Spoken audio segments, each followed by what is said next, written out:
This is our world. We must do better for a healthier world and a greener planet. That's why, here in Singapore, business is not just business. It is a force for good.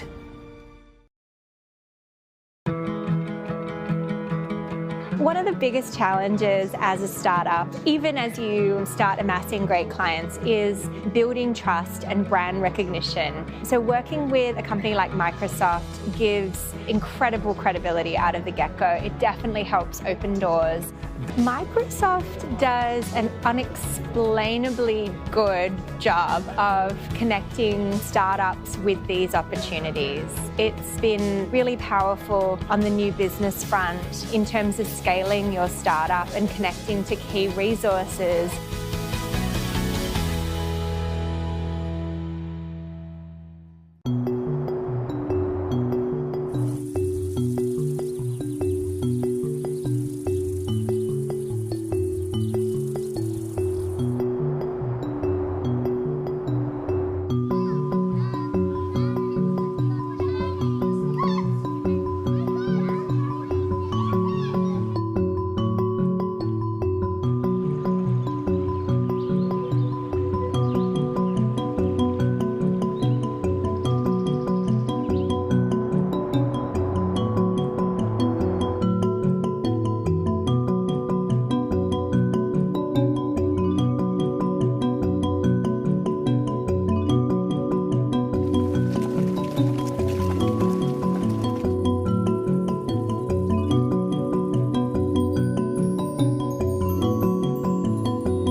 This is our world.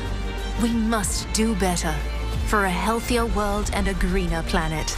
That's why, here in Singapore, business is not just business. It is a force for good.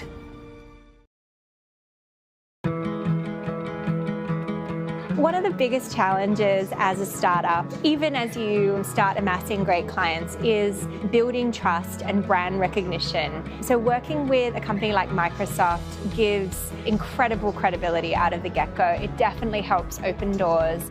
Microsoft does an unexplainably good job of connecting startups with these opportunities. It's been really powerful on the new business front in terms of scaling your startup and connecting to key resources.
This is our world.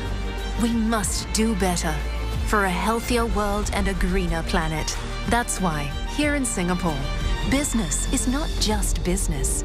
It is a force for good.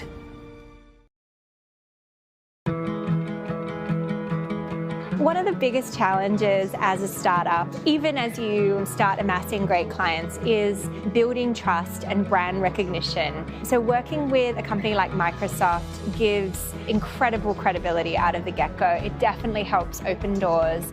Microsoft does an unexplainably good job of connecting startups with these opportunities. It's been really powerful on the new business front in terms of scaling your startup and connecting to key resources.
This is our world. We must do better for a healthier world and a greener planet. That's why, here in Singapore, business is not just business. It is a force for good.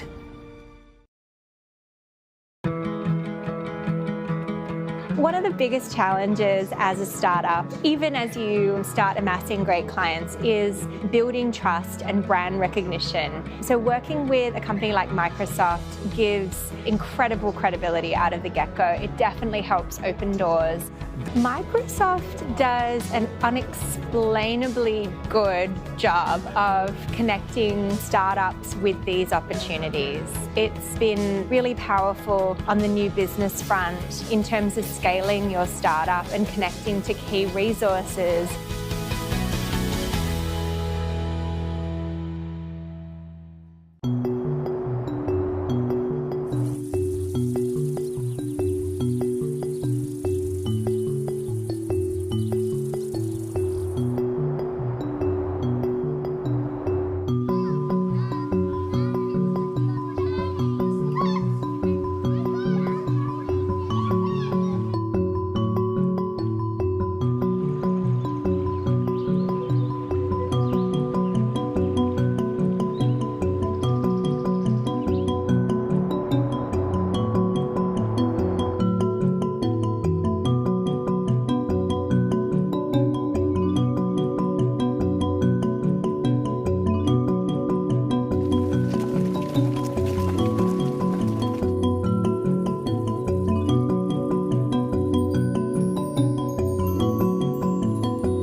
This is our world.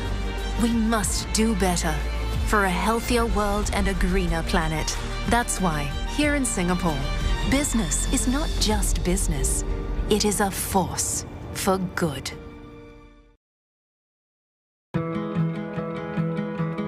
One of the biggest challenges as a startup, even as you start amassing great clients, is building trust and brand recognition. So working with a company like Microsoft gives incredible credibility out of the get-go. It definitely helps open doors.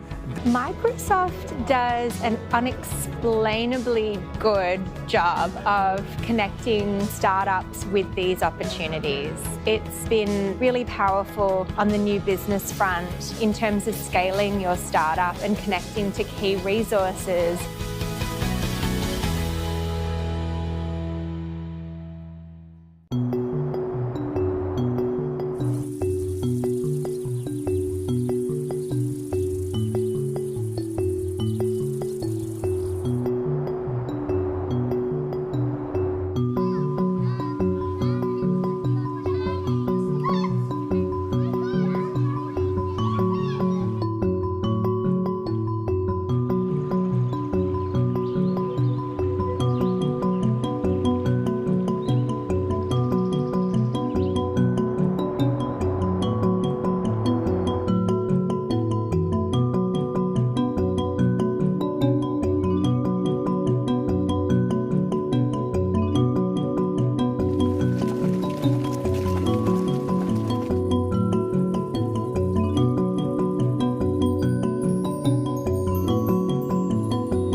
This is our world. We must do better for a healthier world and a greener planet. That's why, here in Singapore, business is not just business. It is a force for good.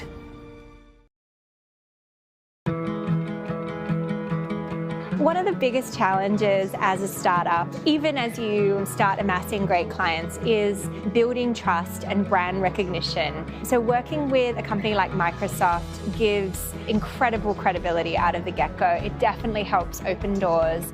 Microsoft does an unexplainably good job of connecting startups with these opportunities.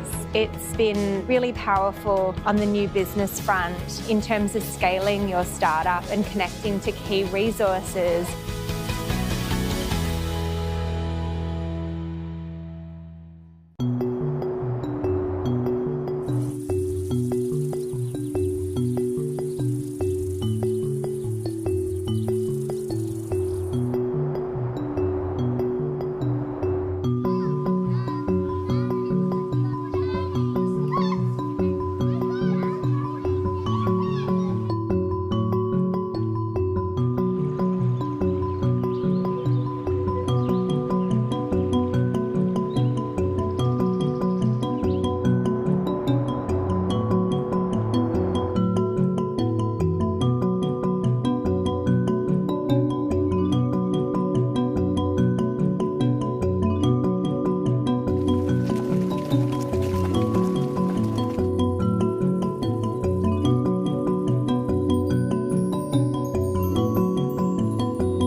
Judging by the complete and empty hall here, I can guess that the party yesterday, the networking party, was pretty great. Well, that's a compliment for us, but for those of you who decided to join only online, welcome and thank you for being with us.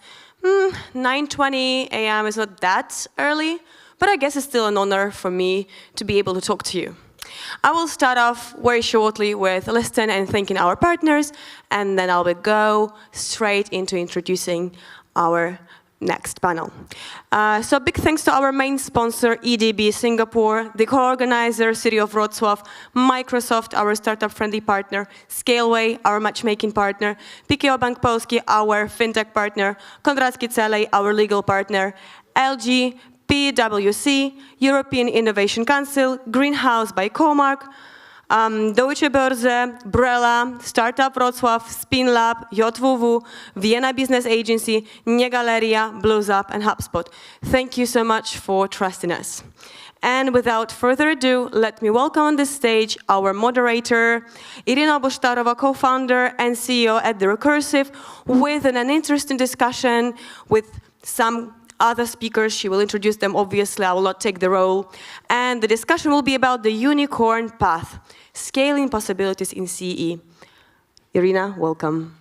Anna, thank you for the warm welcome this morning. Thank you, guys. So I hope you had a fun last night, because obviously you didn't have much sleep. But this is supernatural, and as Anna said, this makes a compliment for the conference. I'm very happy that here with us are the speakers from one of the most acknowledged and successful companies in Southeast Europe. Thank you also for joining us so early, although I know that you're in a different time zone, so I guess for you it's already almost lunchtime.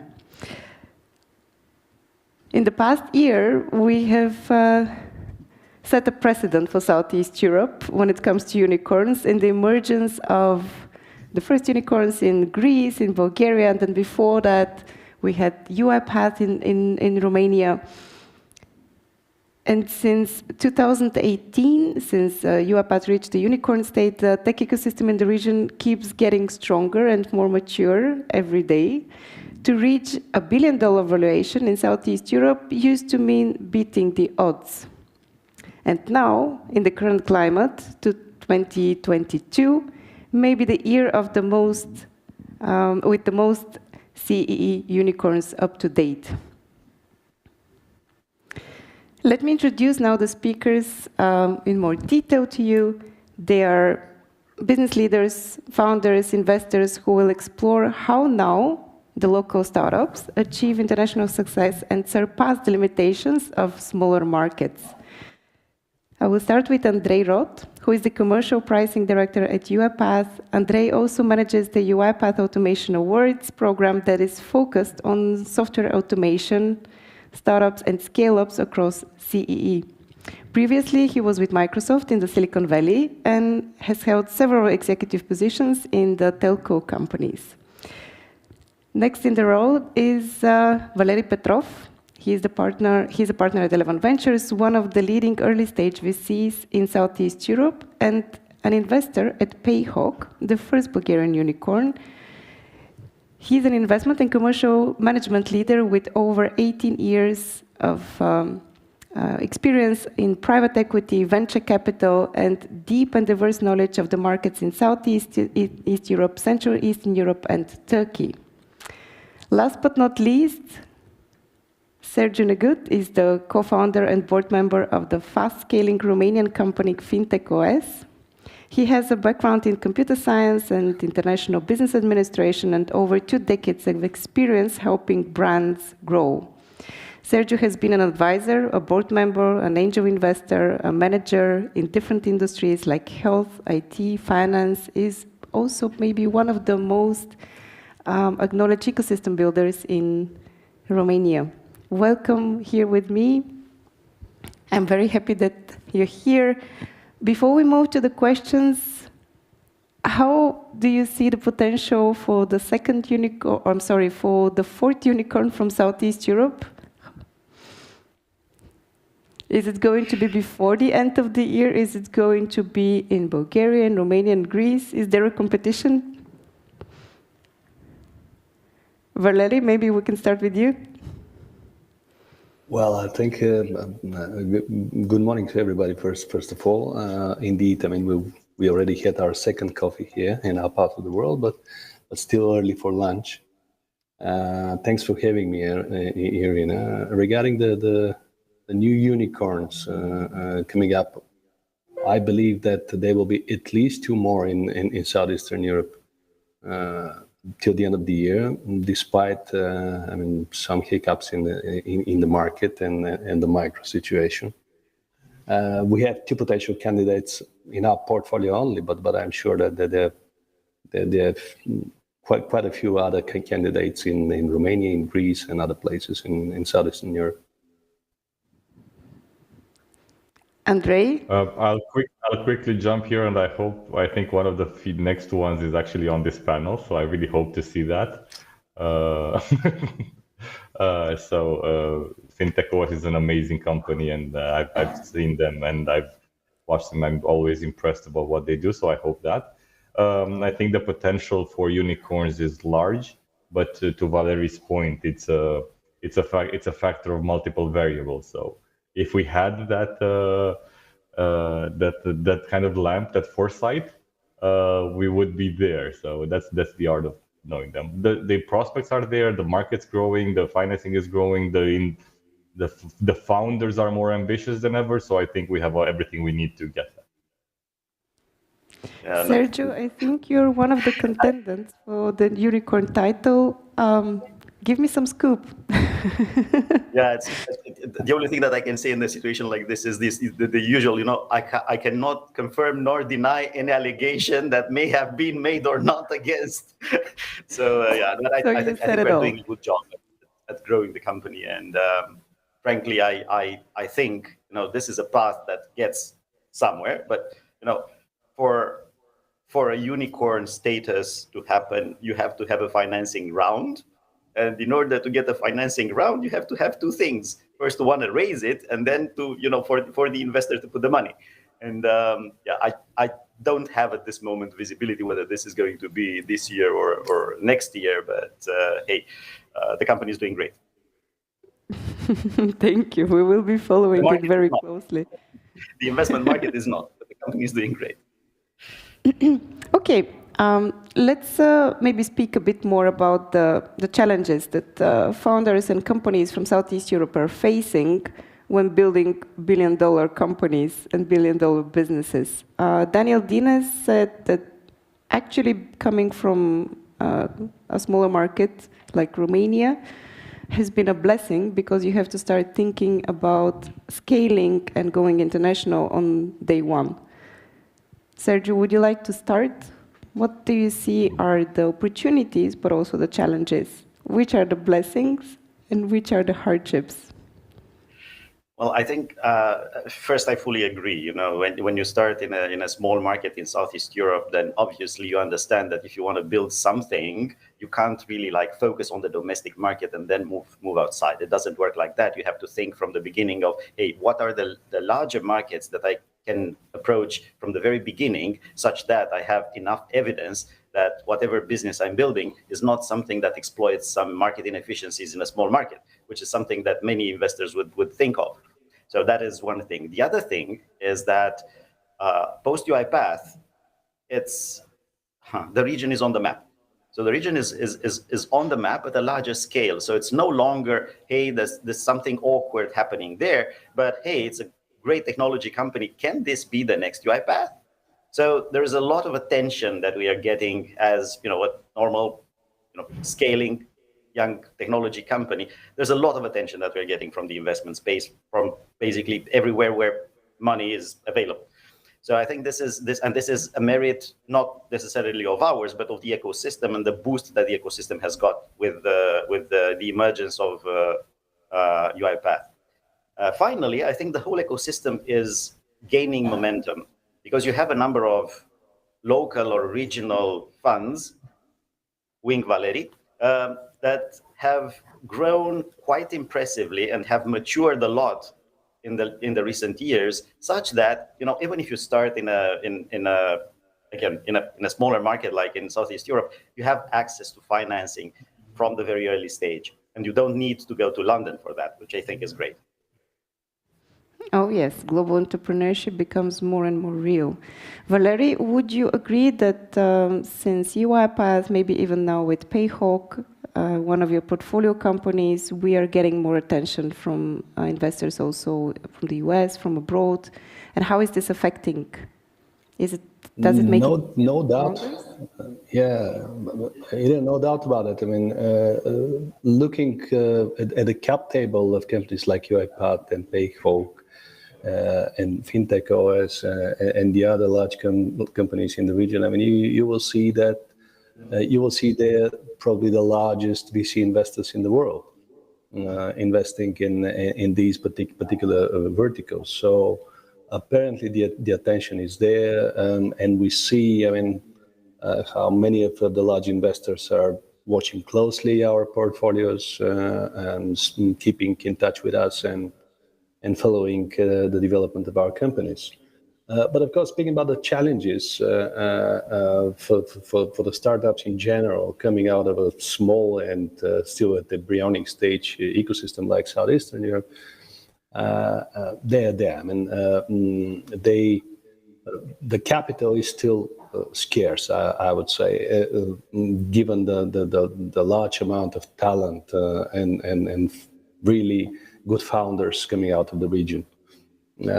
So they have to do everything in a different way. I mean, they have to be much more focused. They have to be faster. They can count on smaller rounds and respectively shorter runways.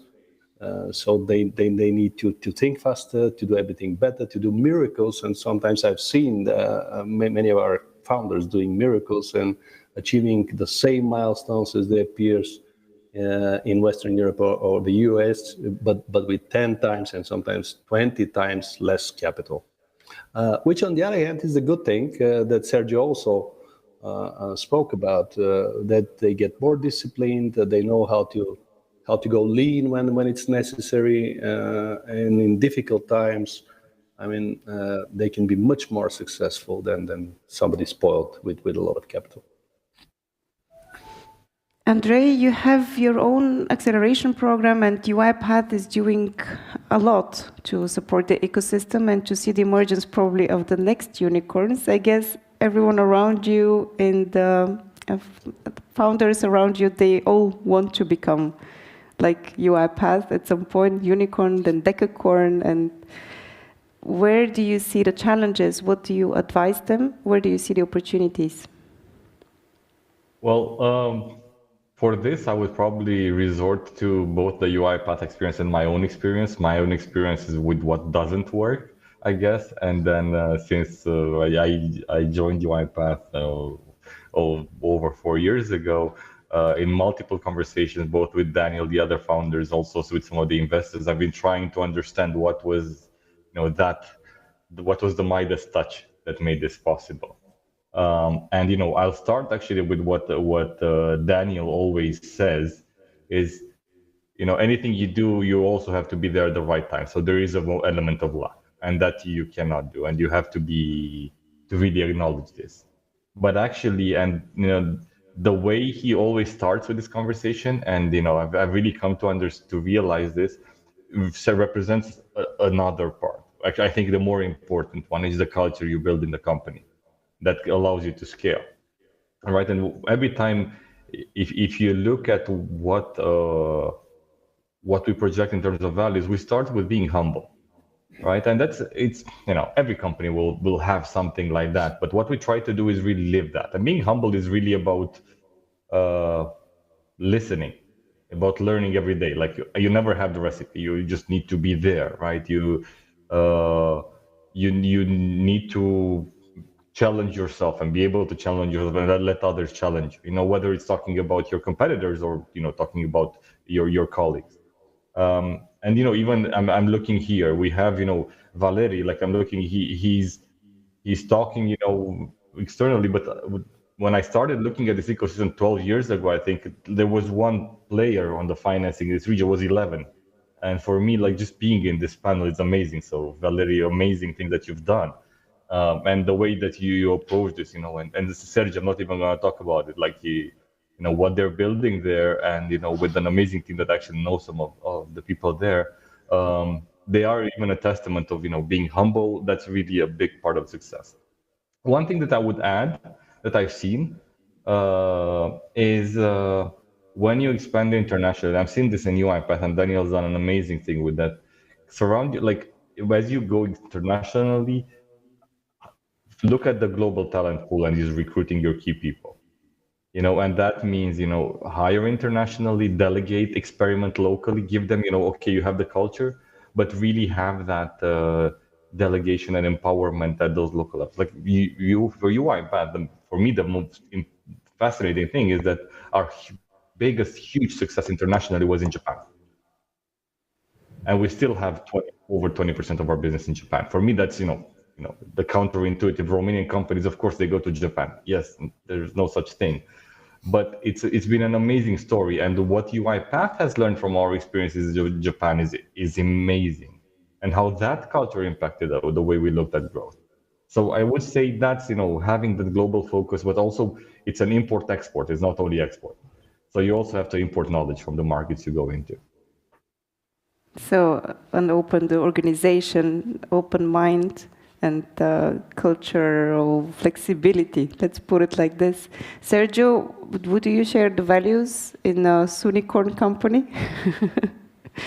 Well, I think I share the thing that it's about culture, and in our case, for instance, what we're trying to do when we recruit and when we encourage people is to make sure that we have these two dimensions well represented. So you need to have people that have a drive, have the energy to build stuff, and they have the ambition to, create something that matters, to change a little bit the universe, to do things that have not been done before, to, boldly go where no one has gone before in such terms. But at the same time, to be I think, human and considerate for the others, and to basically care for their colleagues and for the clients and everything. And it seems, very straightforward and very clear, but it's not always like that, because if you think of the most ambitious persons that you've met, they might be actually too aggressive, and they might, step over dead bodies in order to achieve their ambitions. And if you're looking at the kindest people and the most humane that you have encountered, they may sometimes lack the ambition to build stuff. They would be just about the others and not about, achievement. So for us, I think, is this balance that we always try to keep with our people, and I think it works. And it's time will tell, but I think we are on the way to build something, and that is about keeping talent, is about recruiting talent, is about getting your own ethos wherever you are geographically. Valeri, you've been working with Payhawk, I think, for quite a while now. We are part of 11 already from the very beginning, unofficially, then officially. What is the mindset that you have been observing with the founders? Is it about humbleness? Is it about cultural openness? Or what is it that struck you? Actually, the truth is that my partner Vasil was working very closely with them, because we have kind of a split in our portfolio, but of course I know Payhawk very well as well. And we follow, with Payhawk, we follow all the principles and the entire approach we try to follow with any portfolio company of ours. When you're an early stage investor, you need to stay close to your companies and to your founders. To help as much as possible, to spend as much time with them as possible, to give them access to our network of former co-founders and founders, successful ones and not so successful ones, because there is always something to share. But at the very beginning, any company needs support, and that's the role of a proper early stage investor. To help them to clean the value proposition, to clean it up, to define the product and the right customer, to find the right market, the right go-to-market strategy, to clean the product market fit concept, but also to help with let's say with structuring the right team. To deliver on the goals at the end of the day. So it is a lot of work on both sides, and when it's properly done, the success is almost certain. So we try to look at any investment of ours as a potential unicorn. Otherwise, we wouldn't invest. You mentioned Vasil Terziev, and I really liked a statement by him where he said that a startup is as big as its ecosystem, or we can also say maybe it takes an ecosystem to grow a unicorn. So in this sense, I was actually wondering, is it because we focus a lot on the mindset of the founders, we focus a lot on the personalities at some point, of course, on the business model of the startup, but in fact, behind that, there is a whole supporting cast. Of course, the early stage investors who are close to you, also later on investors, you chose them also obviously very wisely, depending on the market that you're going. But what is the role of the ecosystem in growing a unicorn? And I say this because for many Payhawk, UiPath, FinTech OS, and Vivo Wallet can be seen as outliers. So when you say a unicorn in Bulgaria or Romania, they will say, "What? Bulgaria, Romania?" Everyone is so surprised. Is it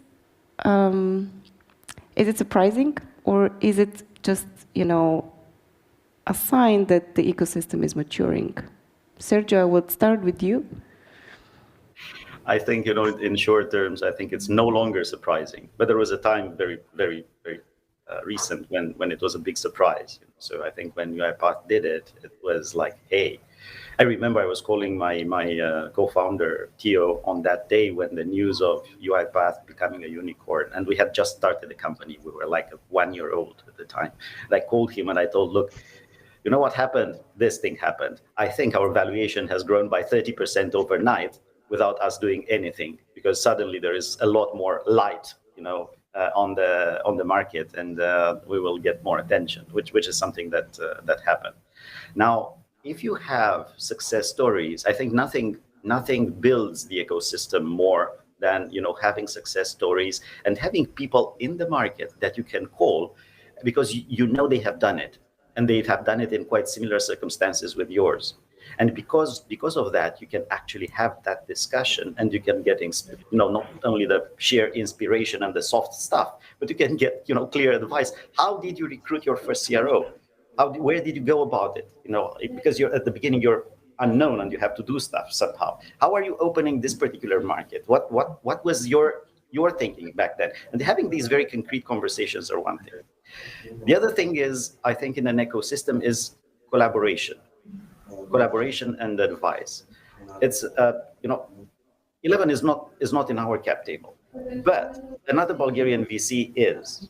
And I remember, again, very early stage, because I was sharing my concerns with my VC, and they said, hey, I don't have an advice for you, but let me connect you to Vasily from 11, because he has a similar experience, and that he will probably give you the advice. And I talked to the guy, So the ecosystem is, if you want, the strength of the participants multiplied by the willingness to cooperate in order to build an even larger ecosystem.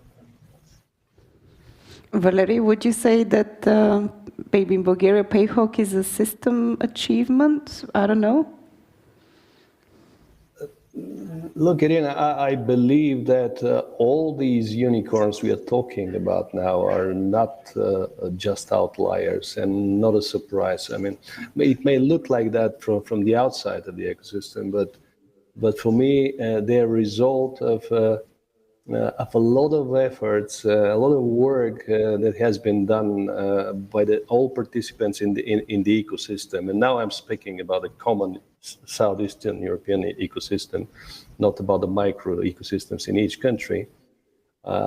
So these are result of the common ecosystem efforts, and Sergio put it in a very nice way. I mean, this is why I believe, and I have shared it many times in other discussions.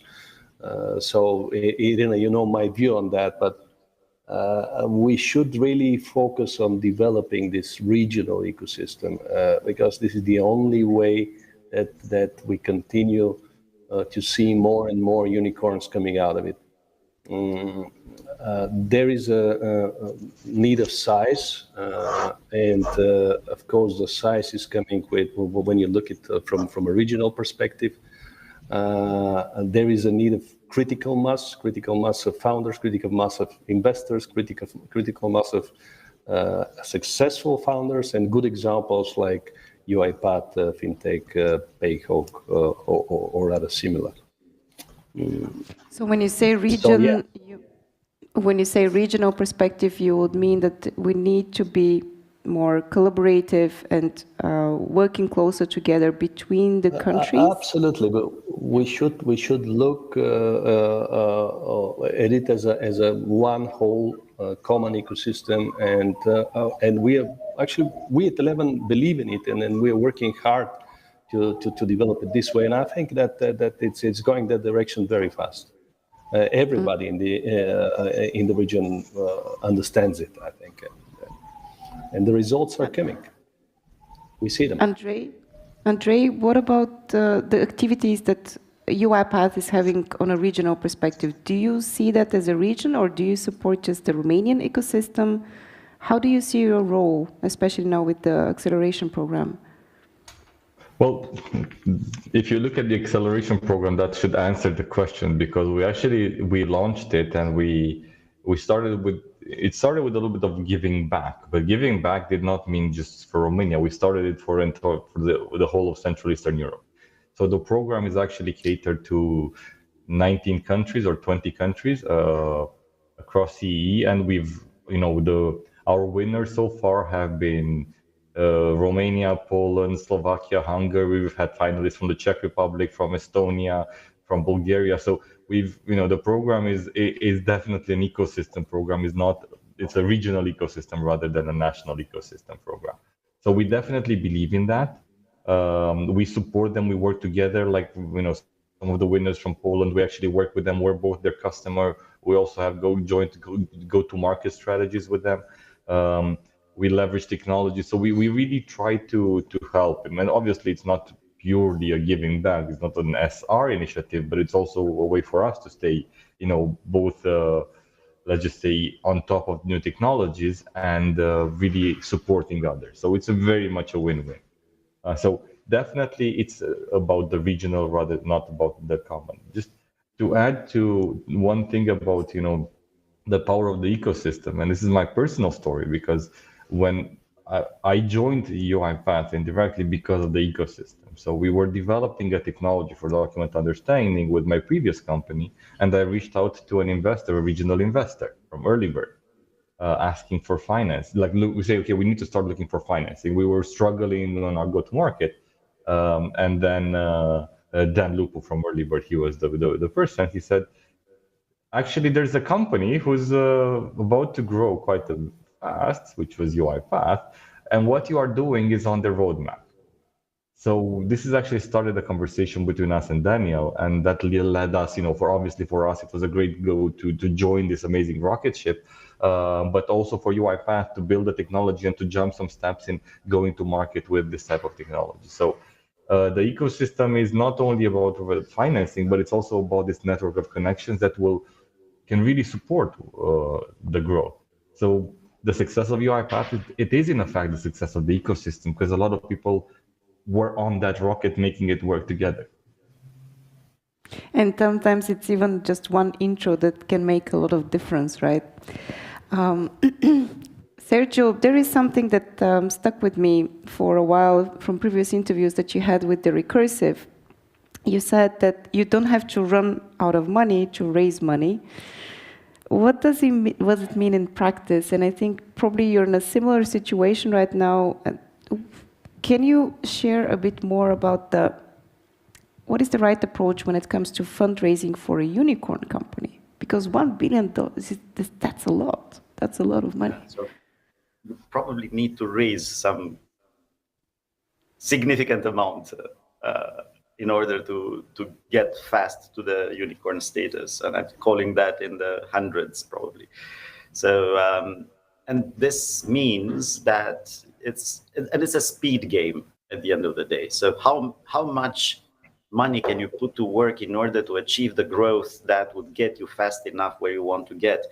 And for that, I always thought that, hey, getting financed is, you have to do it like 2 rounds in advance. You have to always think, especially in the earlier stages, you have to think of, hey, how am I going to get not the next round, not only that one, but the one after?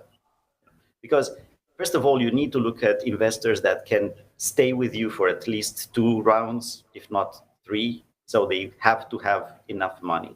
They have to be, that to have the reputation to be able to bridge for you to be able to build the connections into the next stage and to be relevant anchors of credibility for whoever is going to come in the next round and finance you. Actually, I remember that when we were very early stage and we were technically looking for a seed, we were talking to a lot of Series A investors. And we were talking to a lot of Series A investors for 2 reasons. One, we needed their advice to tell us, are we on the right path? Are we doing the right thing? From their point of view, if we're doing this thing now, would we qualify, in a year and a half or when the time comes for the next round, would we qualify from their point of view? And the second thing is, hey, they do refer you to funds that they've been working with that are much smaller, and you get in this way to meet the people that may finance you now. And frankly, this is what happened to us. So I think it's being constantly in the market, even when you don't need the money, at least gives you that visibility and that understanding of where you need to go. And then you have, like different market situations like we have right now, when multiples are adjusting, when key metrics are adjusting, and when there is a special look at the market, and you don't want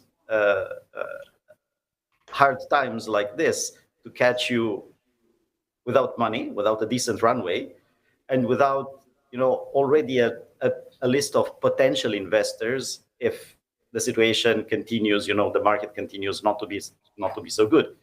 So yeah, you have to be in the market for 2 rounds and never run out of money.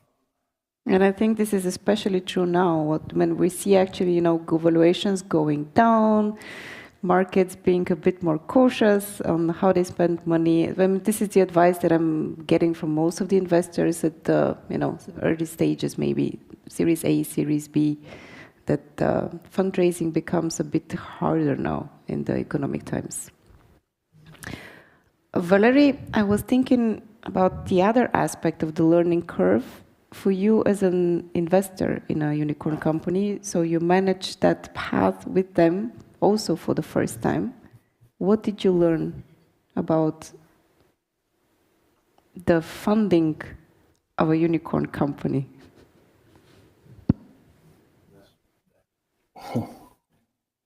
Well, I mean, it's a difficult question because the learning points are so many, and I'm trying to select probably the most important ones. But again, I would go to the fundamentals. The learning point is that if you manage to help the company at the very early stage, I mean, to do the right focus on the right product and market, and to build the right team, this is a key factor for success in their next stages. I slightly disagree that the most difficult part is to raise the big rounds. I mean, when you're becoming unicorn, actually, usually the most difficult part is to raise your seed and your Series A round when your product, your concept, your entire idea needs to be validated by the right investors. Once it happened, then I think it's much easier. So that's probably the most important learning points. And this is why we continue our strategy of being very, very hands-on and staying very, very close to our companies at the early stages. Hristo Borisov from Payhawk shared, I think, that he got around 400 no's from investors, especially in the early stages. So I guess hundreds of no's are not a falsification of your business model. It can take a while. No, but you need to be persistent, yeah. I was very impressed. Yeah. Do you have anti-portfolio companies that you haven't invested, which became a unicorn after that, Valeri? Have you missed an opportunity so far? Not yet. I mean, we have missed opportunities, but not that big opportunity yet. I mean, but the bigger our portfolio becomes, and the bigger, of course, the number of rejected opportunities that we have in our history, I'm sure that there will be some mistakes. But we are learning from that as well.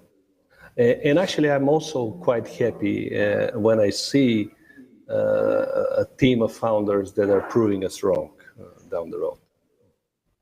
Because it still means, I mean, they're successful, and I'm always happy when somebody is successful, regardless whether we're investors or not. Actually, probably this is how we missed invest in FinTech OS, for instance.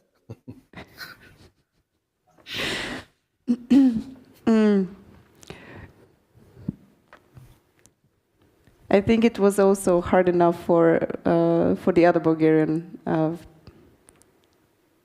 VC to jump in. In any case, before we close the discussion, because we have only 2 minutes left, I wanted to ask you about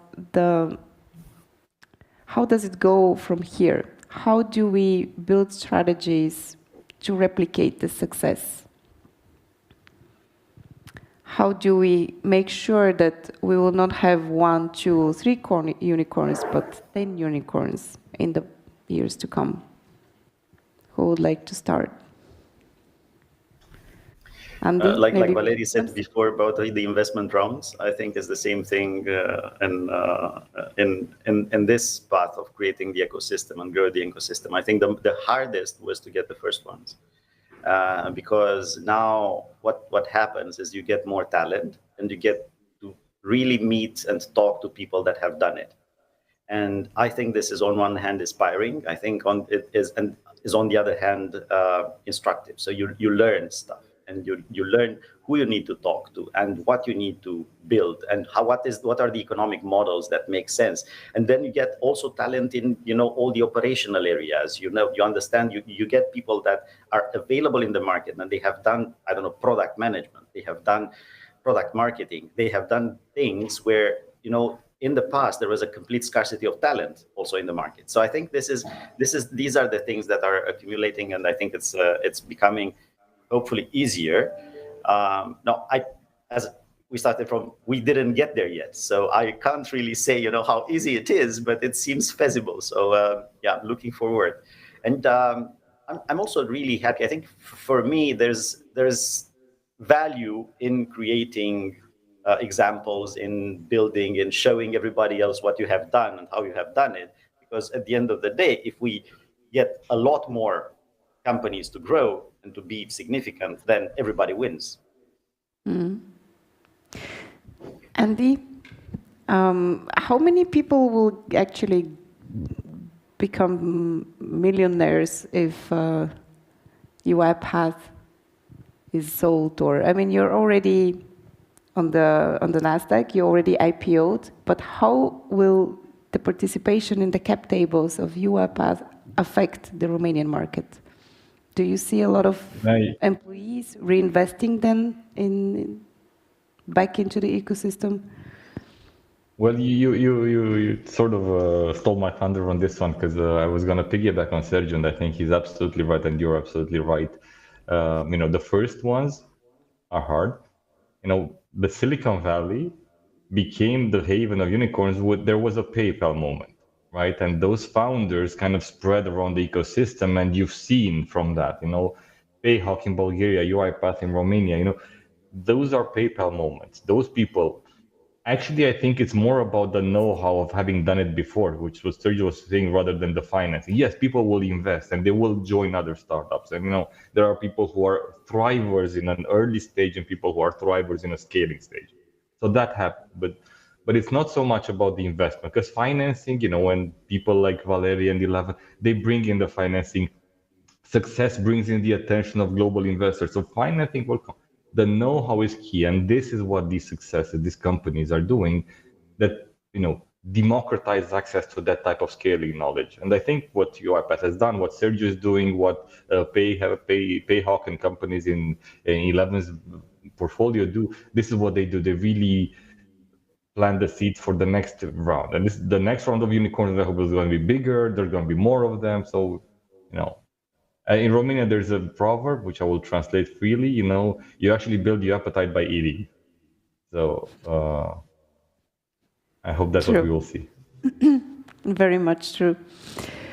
Valeri, if you would like to have your 2 cents, otherwise, I would suggest that we finish. I think it was very well summarized by both Sergio and Andy. And I would just say, that good examples are inspiring more good examples, and this is the driver for the ecosystem.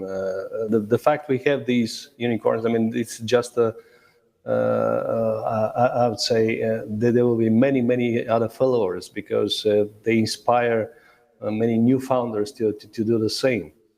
The know-how is there. The successful founders are supporting other starting founders. They're investing in funds as well that supported them before that, because in our funds we have quite a lot of successful founders that are already LPs. And this is how a good and dynamic ecosystem should work. And I think it's because exactly this principle we call the recursive. We always say that stories shape stories because we totally believe that examples will inspire the next examples, and the knowledge sharing will come to a certain accumulation, and this will be better for all of us, and the next examples will be probably even more successful. Looking forward to the next developments in Romania, in Bulgaria, in Greece, and actually in the whole region. And I believe that also that we need to start thinking more as a region and not as countries.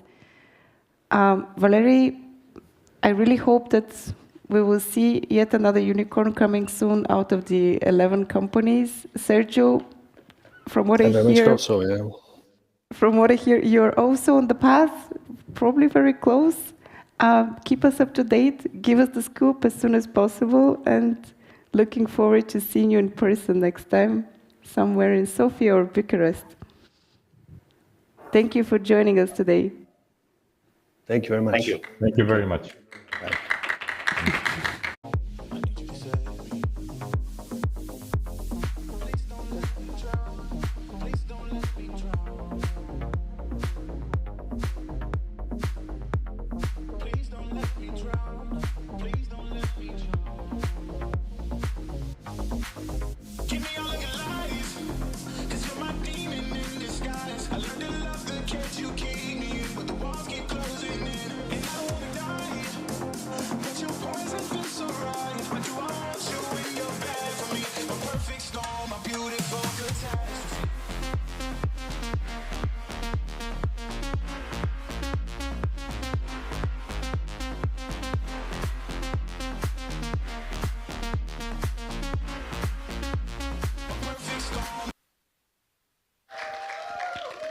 Thank you very much. It's great to be here. Today I'm going to talk to you a little bit about having fun at work, something that sometimes happens, but not always. And when it does, we're in fact much more productive. So I'd like to start with asking you a question. Can you think of a job that you hated? And I want you to think about why you hated it. Was it the job tasks? Was it the workplace environment? Was it your commute? It probably was something more like the people that you worked with and your relationships you had with them. If you think about it, it's the interactions that we have with our colleagues and with our superiors every day that define the way we feel and how productive we are at work. It's not only the type of work we're doing that makes us feel happy at work. So to give you some context about why it can be so complicated to work with all these different people and to find the right kind of relationship, the right kind of balance and teamwork, I'd like to ask you to look at this picture and shout out the first thing that comes to mind. What do you see? Love, interaction. Horses. Closeness. Together. What? Intimacy. Love, horses, sunset. Okay, so as you can see, each one of us has a completely different interpretation of the same set of information. You all have the same information in front of you. It's one picture, but you all feel something different and interpret it in a different way. So if we consider that at work, we all have the same information and the same tasks in front of us, you can understand that the way we interpret them and the way we decide to act will be completely different. We judge ourselves on our intentions, but we judge others on their actions. So if we continue to do that, we'll constantly be in a loop and never really understand each other and never really have an optimal productivity and teamwork. Another picture for you. Who's right? There's two sides to every story. We all see things from our own point of view.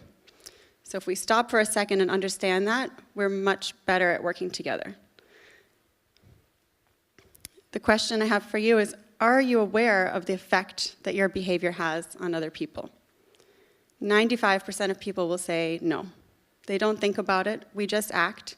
We interpret information and we behave in the best way we think we should.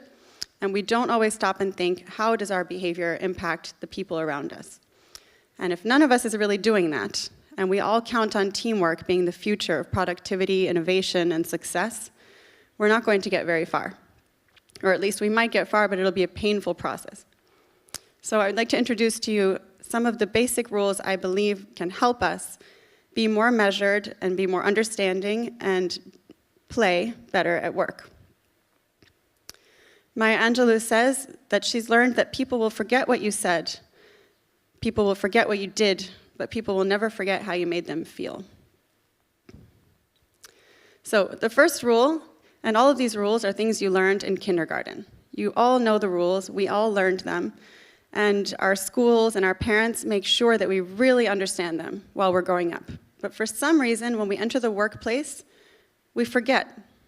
We abandon all of the basic rules that we knew to be right, true, and honest when we were 5 years old, when we enter the workforce. So the first rule is don't point. Believe it or not, people seem very comfortable pointing out each other's errors or mistakes in front of other people. Just like in a bus when you were little and you pointed, hey mom, look at that woman over there with the big belly. You shouldn't do that at work. It's not productive, it won't help the person improve, and it will create a toxic relationship in your group. So if you have some kind of a feedback to provide to a colleague or even a boss, you need to ask for more information, approach the person individually, and not use judgment as your first course of action. Next rule, another one, amazingly easy for people to forget in the workplace, is to say you're sorry. Some things will go wrong, and you might hurt somebody unintentionally. Admitting when you're wrong and saying you're sorry is always the best way forward. Your teachers tell you that, your parents tell you that, but somehow your boss doesn't always tell it to you, and it's not your instinct when you're at work.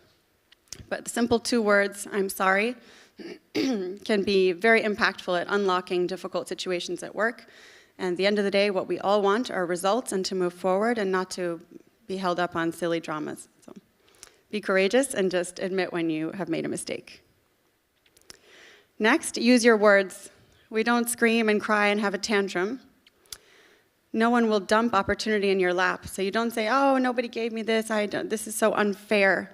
You have to use your words, ask for what you want. If you don't ask, you can't complain. Easier said than done. It's very hard for us as human beings to identify what our needs are, but when they're not met, it's very easy for us to complain, scream, and whine to everyone who will listen to us. But if you remember to take a deep breath and ask for what it is that you need, use your words, it'll be much more productive for everyone. Put away your toys. Another one, very strict at school and at home. When you're done with something, put it away in perfect condition so it's ready for the next person to use. Oftentimes at work, we are in such a rush that we go, and we create things and we leave them in messy condition that are not really ready for the next person to pick them up. If something were to happen where you were unable to come to the office or be productive for 1 week, could a colleague pick up where you left off and continue with the same quality? This should be your question. Before you finish a project, it's not done until it's fully saved, accessible, in the right kind of condition and file formats, etc., for another person to pick up where you left off. Listen. Sometimes you just need to close your mouth and listen. And then ask questions to activate people, to build those relationships, and not make judgment before you really listened to another person. Sharing. Somehow at work, we're all caught up in our own personal gain and our own personal success and ambition that we forget that success is perfectly divisible, and sharing actually generates better results. So the more we give back, the more we put out into the universe, the ecosystem, to our colleagues, the more innovation we actually have. So remember to share. Sharing is caring. Don't cry over spilt milk. So I don't know if this is a universal expression or if it's very Anglophone American, but don't sweat the small stuff. Things will go wrong. You have to try, and if you're not failing, you're not trying hard enough. So a test is successful when it generates findings, a prototype when it improves while being tested, so don't try to be perfect. Perfection does not exist, and just don't cry when just little things happen. Tell the truth, another big one. We learn that lying is bad and lying is wrong, and nobody lies, when you're in school, or to your parents you wouldn't lie, or your sister, your brother, but somehow when push comes to shove and you feel you need to at work, people do. They lie, they cover up the truth, they don't want to admit when they're wrong, they made a mistake, or for whatever reason, people have hidden agendas and they're out for themselves. But lying will never get you anywhere, and truth will set you free. So remember to just be straightforward and honest with all of your interactions, and things will be much more productive and fun for everybody. Another one is making space. Remember in your kindergarten and you're the big circle and someone comes in and everybody's crushing to get closer and closer to the teacher to see what's happening, and she has to keep saying, push back, push back, push back, everybody make space, make space. You need to make space for everyone. No one's voice is too small to be heard, and some of the best ideas can come from the least experienced or least paid people in the room. So make space for others, hear them out, and that's where the best ideas will come from. And wash your hands before you start. Prepare yourself before asking for someone else's time. It happens all the time that people want to ask for a favor or have a call or have a meeting, but they don't properly prepare and respect the other person's time. We all have to respect our own time and that of others. So prepare yourself, remember to have an agenda, and respect the people that you will be meeting with before you ask. So to quick sum it up, don't point, say sorry, use your words, put away your toys, listen, share, don't cry over spilt milk, tell the truth, make space for everyone, and wash your hands before you start. Why? We all want results at the end of the day. We're all put together in companies and startups and corporations. We're all there and we're all paid so that we can create some kind of result. But if we don't understand how our behavior impacts other people around us, and we don't take time to listen and respect those around us and value their diversity, we cannot build a rapport because we're unhappy and we don't like the interaction because we haven't taken the time, and we cannot co-create results. The results will always be 50% or less of what the potential really is. So taking the time at this foundation level and understanding the rules of the game and how to properly play and have a good time actually generates the results and the income that your business needs. So in conclusion, it's nice to be important, but it's important to be nice. Any questions on this before I conclude? It's a bit short. But that's the end from me. Thank you so much for listening. I hope you enjoy the rest of the conference.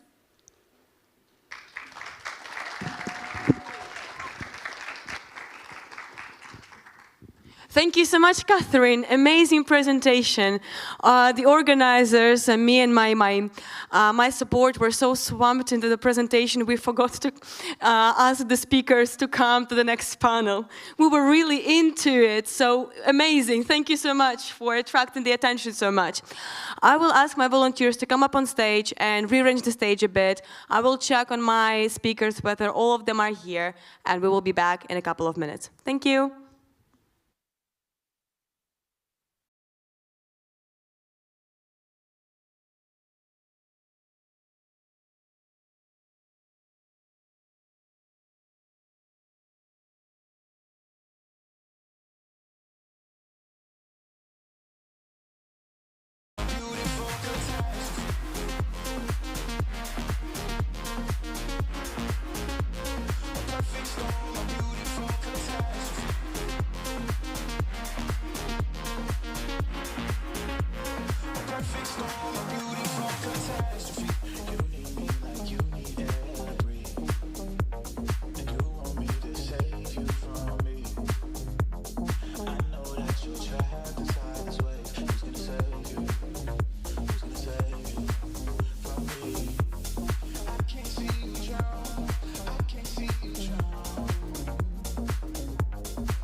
philosophy.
Some of those speakers were already on this stage, and I've received a wonderful feedback, so let's hope this discussion on understanding impact investing will be as interesting and as investing you in the conversation as the previous ones were.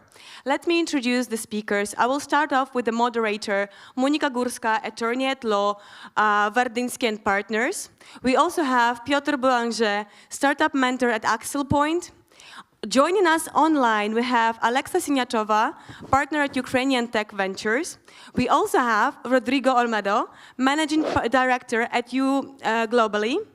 And of course, the one and only Natalia Johnson, CEO and founder at Vazen Capital. Guys, the stage is yours.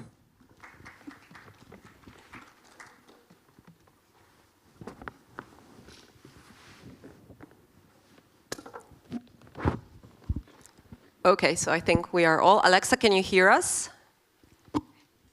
Yes, I can clearly hear you. Good morning. Okay. Okay, lovely. Good morning, everyone.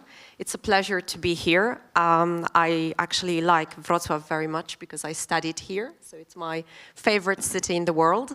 So I'm very, very happy to be here, and I'm very grateful to the organizers for inviting me to moderate this panel. I will skip the introductions because I think the introductions were done already. So if you don't mind, we'll dive right into the name of the panel is understanding impact investing. So my first question is, what is impact investing? Is it something true and new, or is it just a new name for the old good investing in startup and companies? So Alexa, can I start with you? Yeah, sure. Thanks, Monica. I think that it's not new at all. It's been always there, but the perception of how we consider and define the term impact investment has changed throughout the years. It's been traditionally considered as the green impact or environmental impact measurement and understanding what would be the efficiency of investment into a certain company. As of now, with the local realities, we also consider as Ukrainian Tech Ventures the social events being a really impactful thing on society.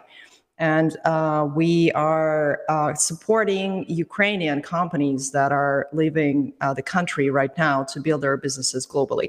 And we approach it from two different perspectives, from supporting the number of people in a very difficult situation, including the founders and employees of the companies, as well as integrating them into the European society and measuring the impact of how we can transform European economy with the flow of the Ukrainian technology in there. So I think that's we all have a certain perspective on that, and I believe all the panelists as well. But my certain view on that is that the social impact is also measurable and very, very much important right now. So it's also one of the aspects how to consider impact investment. Okay, so I'll ask now Rodrigo to tell me what he understands by impact investing. Yeah, no, I think Alexa gave a very good explanation. And something that I just want to add or maybe build on top of it is we're also looking at impact metrics when we're talking about investment, right? So it's not only now looking, of course, at the business model and what the returns would be if we put money into these ventures, but also understanding what is the real impact that they are bringing. And that is getting much stronger now, especially in the past few years, because you see many different countries, but also different corporates and ventures really putting that as one of their main focuses, right? So you see the European Union, you see national governments, local governments, really putting big numbers when it comes to decarbonation, for example, or water treatment, or decreasing the inequality between the population, within the population, right? So I think that is the most important aspect when we're talking about it. It's obviously understanding and finding companies that can have a very good return, that they're sustainable by its core, but also has a big impact, of course, when it comes to changing the people's lives. Piotr, you are a startup mentor. So what does impact investment mean for you? So for me, the impact investment means that you can really not only monitor the impact, but you can also make money on it. So one of the I hope so. So one of the things that has changed lately, especially on the startup scene, is that VCs are interested in startups which are impactful, but also they are interested in startups that can make this impact as a way of making money. So from the startup perspective on this market, it's really expected that startups, even if they're impactful, even if they help social aspects or planetary aspects, that they also, or most of all, make money. And the impact is just very big benefit and a very big part of the company, which stays behind the philosophy of the founders or the philosophy of the business. So from my perspective, this is what has changed lately. Natalia? You know, like impact is always there. Just it can be negative or positive. You know, in my view, we always had in the world impact investing. The only thing is it has become mainstream. It has become something everyone talk about, you know, but like, you know, if you speak to older generation and ask them, you know, a kind of older generation in business in West, at least my experience, feel quite, have to tell you, triggered and crossed when saying is as if impact investing has become mainstream now and as if they were bad, making money, just thinking about money, greed. But I say, look, when World War II ended, a definition of impact investing was different. It was kind of provide for people a roof above head, give them food. It was like survival. So for them, for their generation, it was also impact, positive. But we changed. If we look about now, between World War II and now, humanity changed. We create so much waste. So many people became rich as they moved from poor class to middle class, especially Asia, Africa, continents, and a need arrived to redefine impact investing, to actually make it necessity. It's not anymore a choice. If you want to have a planet to live on, if we keep like we've been doing as a world till today, in 10 years' time, we cannot reverse the process of climate change. Take pandemic. Pandemic is a product of temperature change. Now we've got another something like monkey whisper. I don't know whether you've had. It's like pandemic 2.0. It's like... There is a vaccine already. Yes, we have to do something. So it's like, yes, it's a mainstream. Yes, impact can be negative and positive. Absolutely everyone should invest in positive impact opportunities only. That's my take. That's my call. That's my choice as an investor. Okay, good point. So now I want to ask about what do you look for, or what do you search for in a company, in a startup, when you want to invest or when you want to help the company evolve or develop? Is it enough to just, name my company Impact Investing Ltd, or is there anything specific that you look for when you want to, invest money in me, or you want me to help me grow and attract investors? So Natalia, let's start with you. On my part, first and foremost, my very first look is person nice? I want to back up intrinsically good people, good intention, Then, once I establish for myself, I am dealing with a kind, nice person with integrity, then I'm thinking about, other components, like what type of business, can I add value? It's kind of another step too, because in my view, there is a lot of money out there. If my value add is only financial, potentially I'm not the best for you, It's like I have to absolutely bring you money plus. You work hard, like I am entrepreneur as much as I am investor. So, it's like family office in my set company, and when I was in uni, I had 5 businesses in parallel. So entrepreneurship is part of my blood. And, and I always, when I consider opportunities now, I think, would I want myself as investor? Like in the business. Integrity. Integrity, number one, smart, sharp, well-connected, knowledgeable, knows the product inside out, confident. I highlighted in my previous comments, in Summit, I cannot underestimate importance of confidence in the current world in general to succeed. You will be tried, you will be intentionally provoked. It's a game. I call it like mosaic game. I don't like to play casino, but I do like to go to casino, and I can tell you why. And quite often, like impression is when I come, like everyone offer me because, everyone want me to play. But no, I go there because I like to watch dynamic, what's happening around playing table. If you look at 20 people and have everyone react on the same outcome. It's a very, very good psychology test. And for me, it's like, in general, in business, it's also instinct. Like it's a combination of many things, but ultimately product has to be, topical. It has to solve a problem. I want to see what exactly problem it solves. And for me, like now I look at climate change solutions, I again repeat, we pollute world daily. And on my part, I want solution to be when everyone can have an option daily, track how much pollution they cost to society and what they can do to offset. Okay. Rodrigo, what about you? You help companies. So if I came to you and said, oh, I am very impactful. So would that be enough, or yeah, no, would you great. expect something else? So very good apart from integrity and confidence, I would be very confident, let's assume. Perfect. No, very good that you mentioned that. I just want to put that disclaimer. So I'm not an investor, or we as an organization, we're not an investor, but we support companies expanding internationally, and we work very closely, of course, with investors. So I'm bringing a bit of a different perspective to the table. And I think it's important to mention two things. So obviously, that also depends a lot on which kind of maturity level you're talking about, right? So what we see when we work with a bit earlier stages, it's obviously your idea matters, but the most important thing, I think, and that's exactly what you were mentioning, is the team, right? Because obviously an idea can go wrong, and that's exactly why we call it MVP, right? That's what we're trying, we're just making sure that it works. But if it doesn't work in the early stages, we want to make sure that we have a good team that can pivot that idea and make sure that they go to the right direction whenever they see there's something that's not going to work.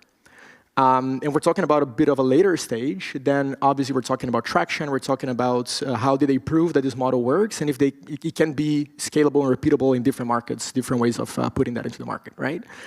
But one of the biggest mistakes, and that's where I bring the impact part to it, that I see entrepreneurs doing, and that is you guys have no idea how many times I've seen that happening, because we do a lot of impact-focused programs as well. A lot of startups, they put on their website, you know, the SDG goals, and say, we contribute to all of these goals. And then you see all these beautiful colored squares. And when you ask them, okay, so what are you doing to contribute to end poverty? And they say, well, we help people make money. Okay, fair cool, enough. so fair enough, but how do you track that? How is that, related to your business model? What are the metrics that you're using to actually chase that, to actually quantify that, and really say that you were working towards that goal? And what you see is that companies, they think it's just pretty. It looks very nice if they have that on the website, because of course they kind of touch that topic, but it's not like they have that as a core within their business model. And if you're talking about putting them in a startup program, an accelerator, or really raising money from funds that are focused on impact investment, there needs to be also a concrete plan on how you plan to achieve those goals.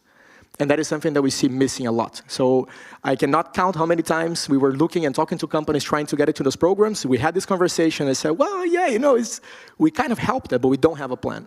So that is something that we look a lot when we're working with these companies. So putting ECG on a website is not enough, basically. Yeah. Okay. So obviously in the beginning you kind of understand, but you need to also be able to explain how you plan to work on that, to have metrics and have a plan to say, okay, we want to have this amount of impact by that time because we're going to do X, Y, Z. Piotr, what about you? Oh, there was so much said already. It's very. But let's make a list. Something. We have integrity, we have confidence, we have good team, and obviously some sort of plan. But no website required. In my opinion, it comes up to two things. One of them is, of course, person or the team, just like you said. It's the most important. But the second thing is also the passion that stands behind the founders and the team that organizes it.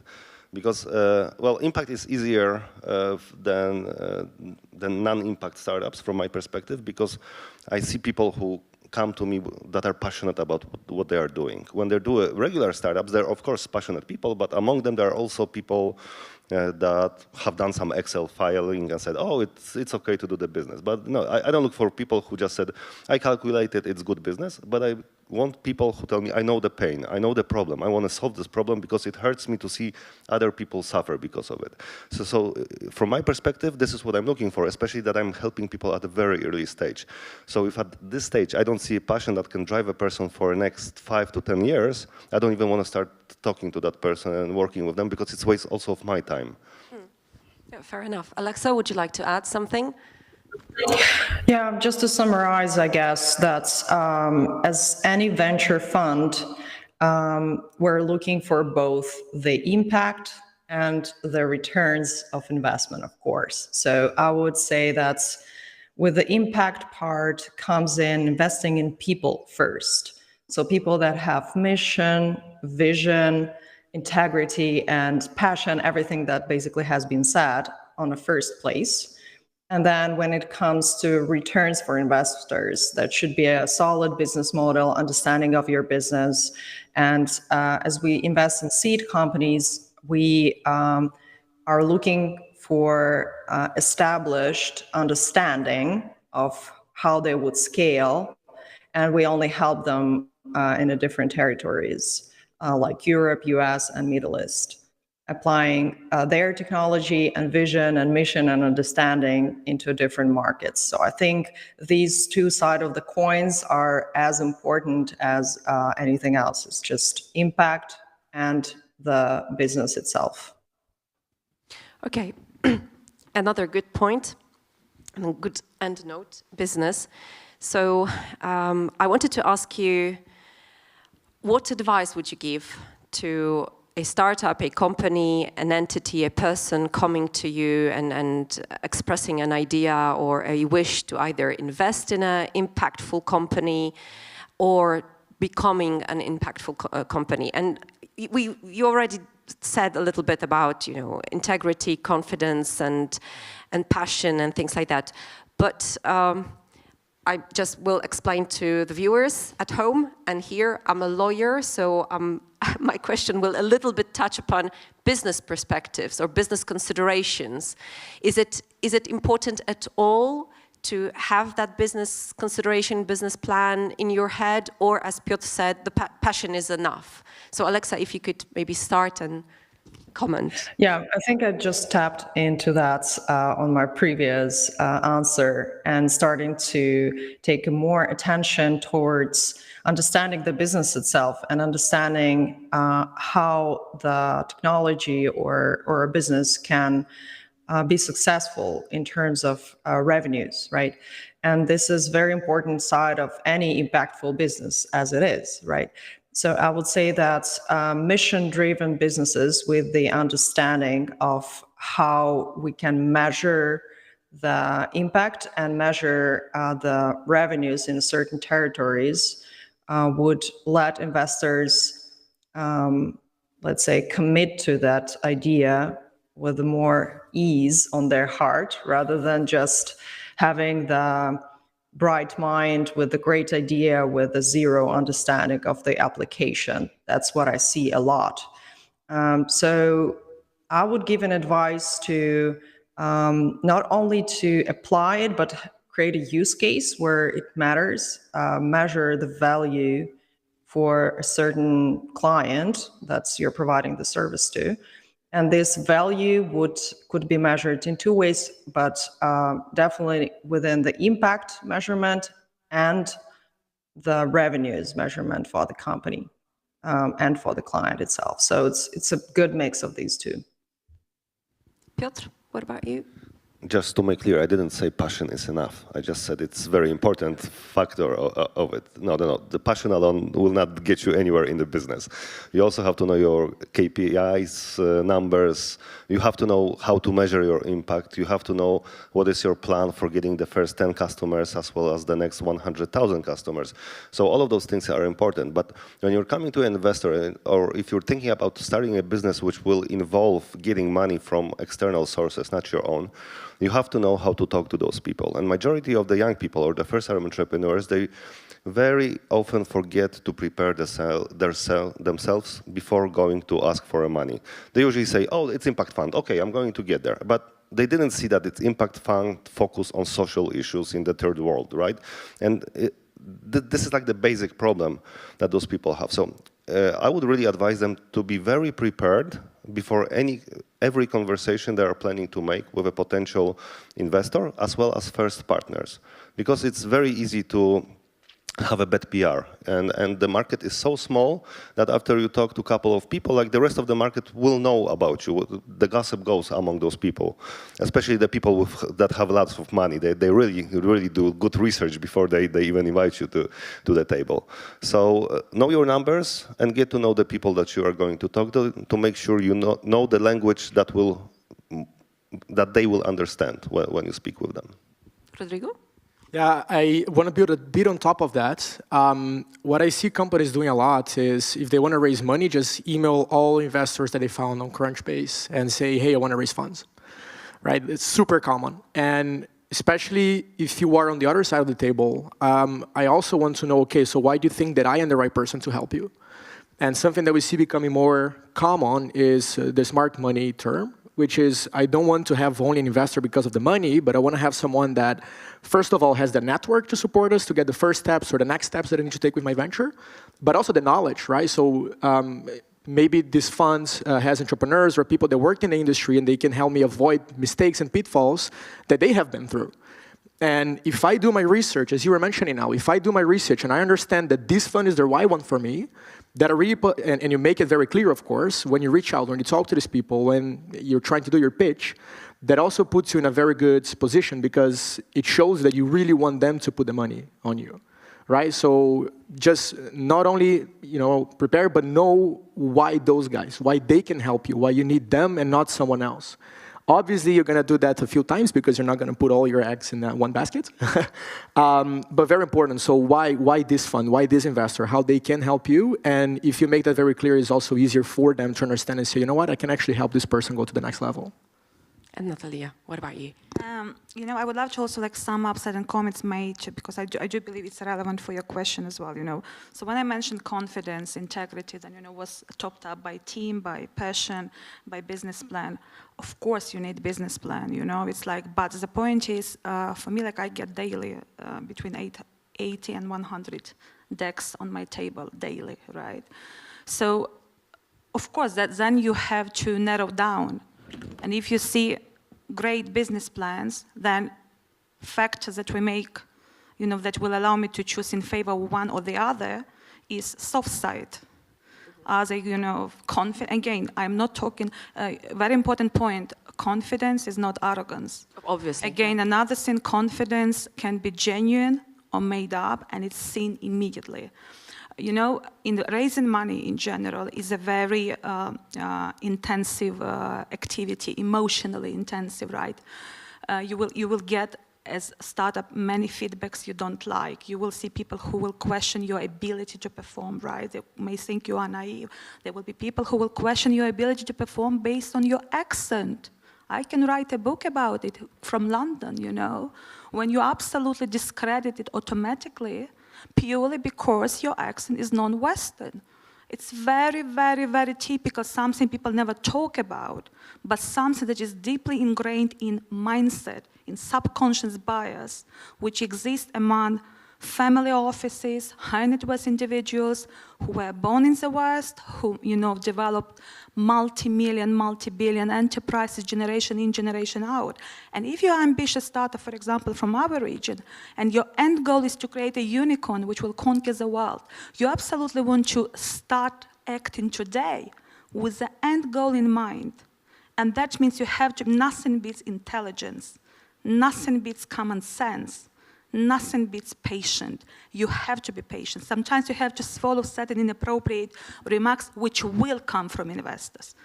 Because wealth is, such as wealth, you have to be pragmatic. As much as you're aspirational, as much you are inspirational, ultimately, if you want to make your business big success, you have to act differently.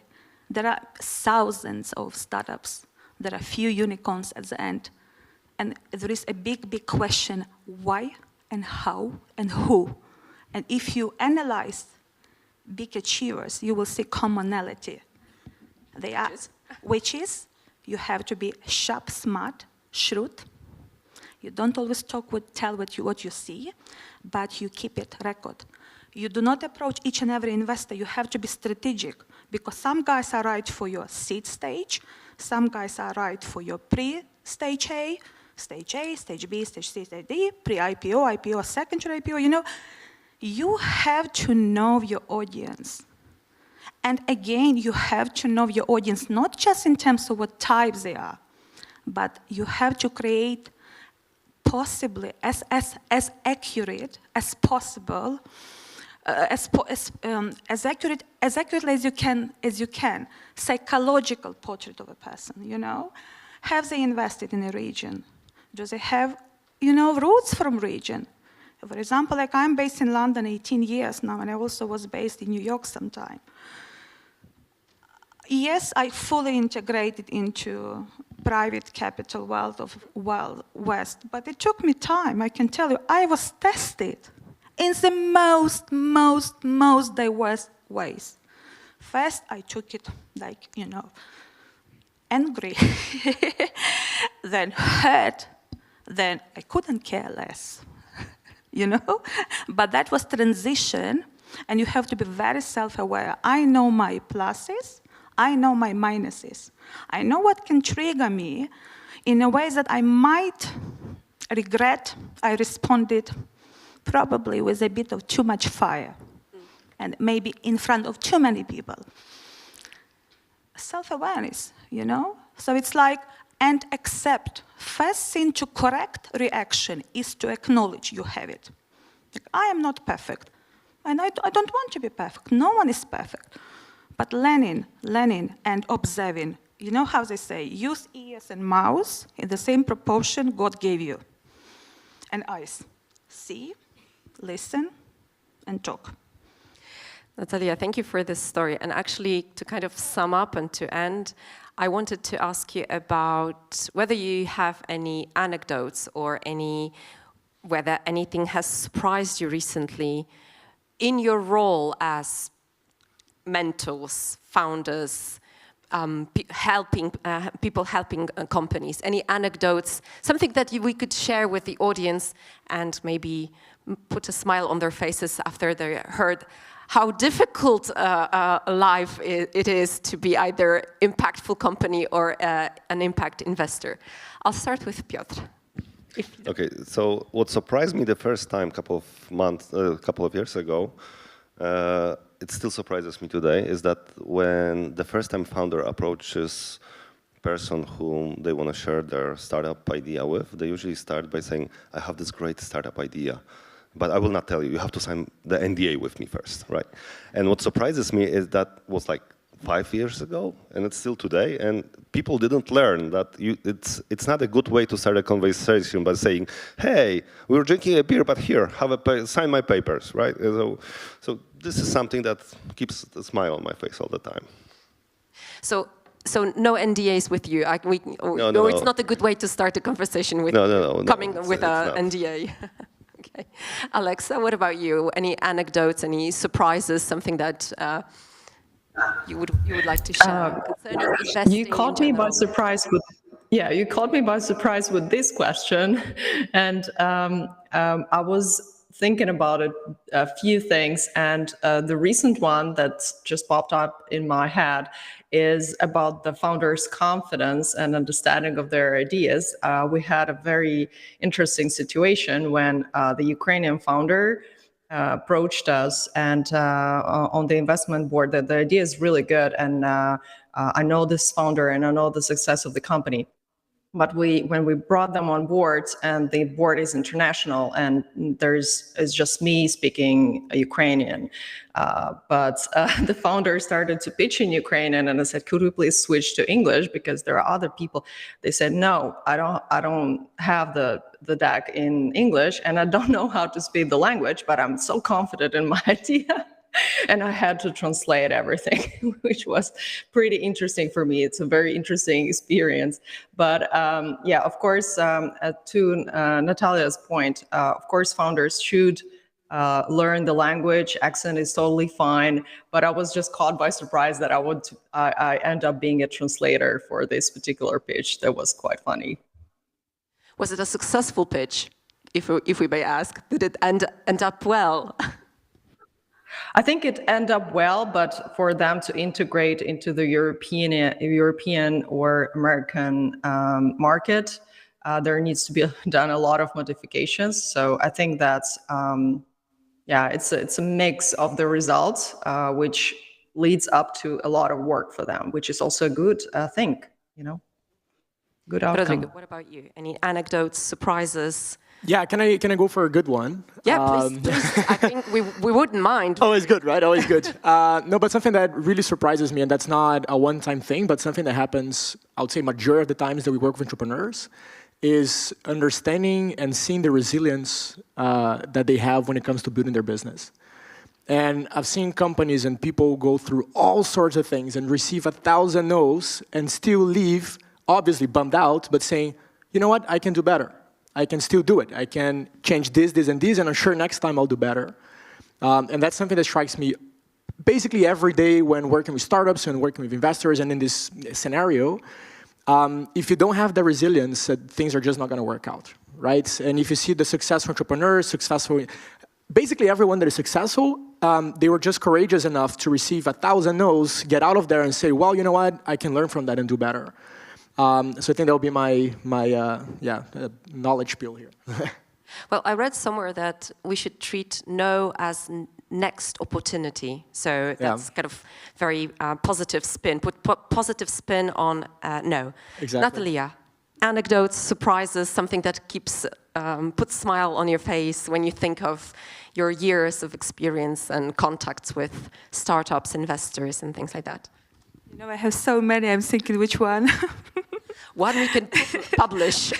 That, you know, I'm writing a book. I think humor will be part of it big.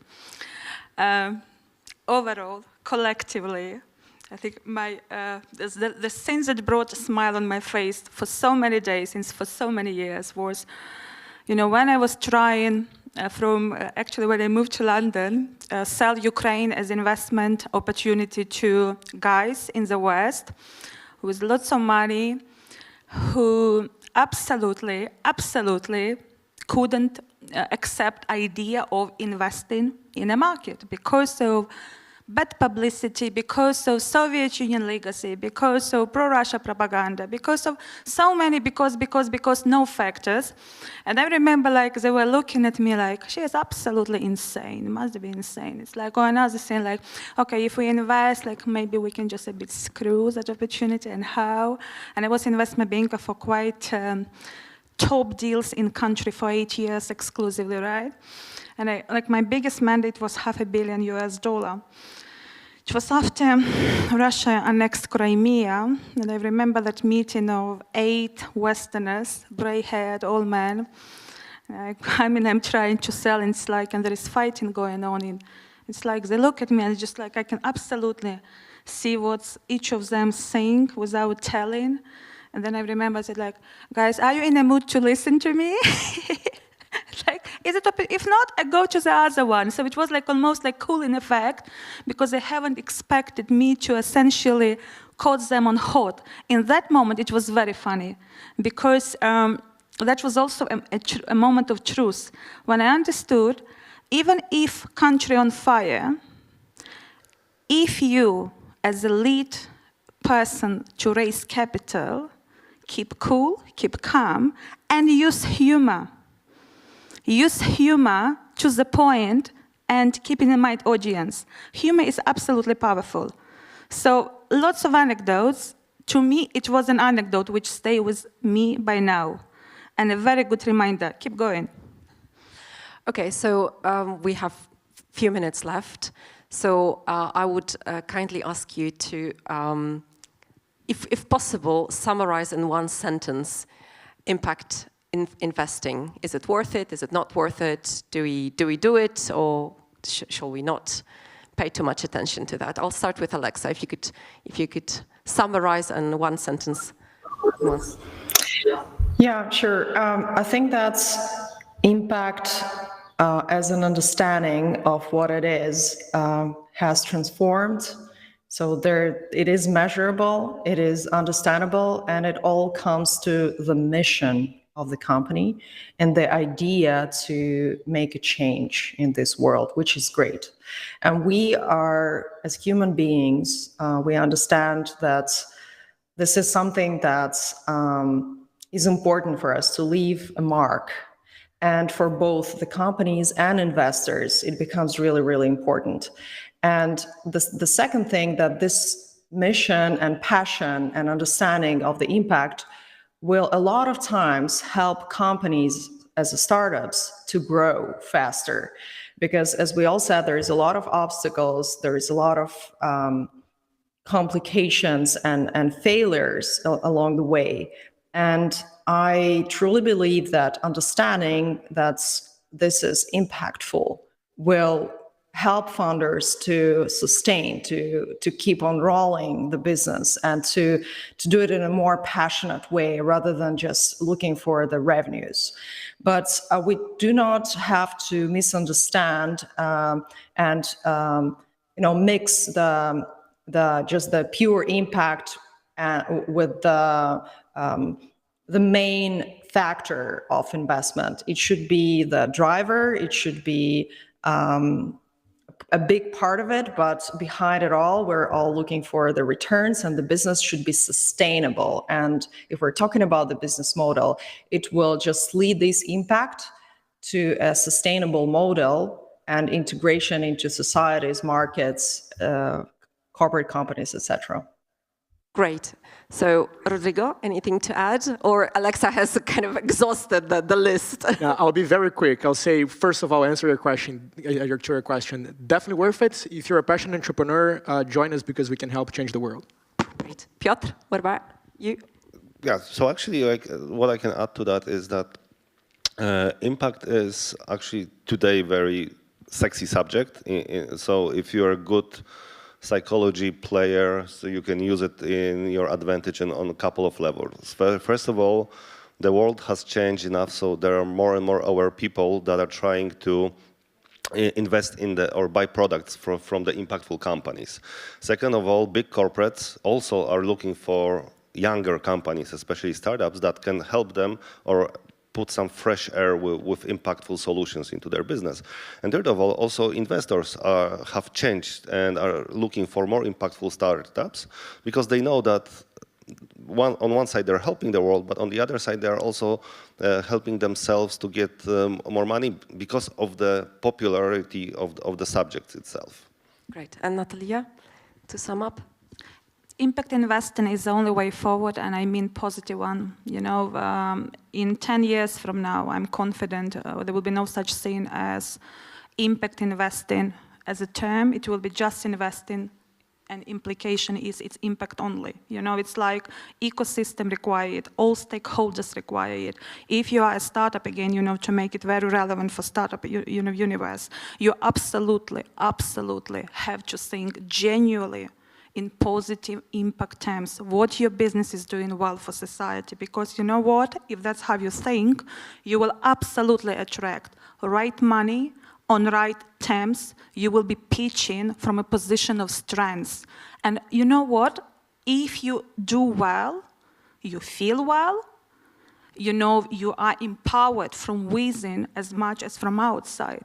And then you become just, you know, unbeatable, you know, and then if you top up with all those characteristics we talked about, you know, you can absolutely create a unicorn. Nothing can stop you, but don't go in the wrong direction. Like one guy said in Warsaw, actually, they were attending the event, and I was quite surprised what he said. He said, you know what, actually all this in impact investing, ESG, it's kind of an evil. It just creates so much bureaucratic work. I was thinking like, what century do you live in? You know? It's like, yes, it creates work, but it's a good work. It's a good spend of time. So impact investing only, and good one. Thank you very much, my dear panelists, fellow panelists. It's been an amazing experience for me and a pleasure to be here, and I learned a lot. So it was wonderful talking to you all, and I hope the audience also enjoyed it. So again, thank you very much. Alexa, hopefully, I hope to see you somewhere in person rather than online. For sure. Thank you.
with the keynote presentation from Stefan Waki, Head of Department, European Innovation Council.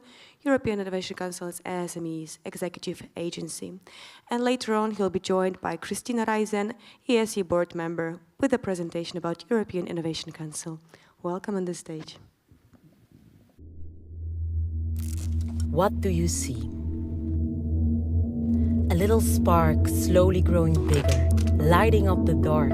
Imagine what it could be. What do you see? A robot that feels sustainable fiber or software that captures the world in 3D. Wooden wind turbines, transparent solar panels, reinventing the way we use our energy. A tiny idea, so crazy it's hard to believe. An invention with the intention to change the world drastically. It's something we would love to see. So, tell us what you need to reimagine, to reinvent the world. We can give you a place where unicorns are born. You can change your dreams, helping hands, machinery, bigger plans, or just a chance to show the world something they haven't seen. So, what do you see?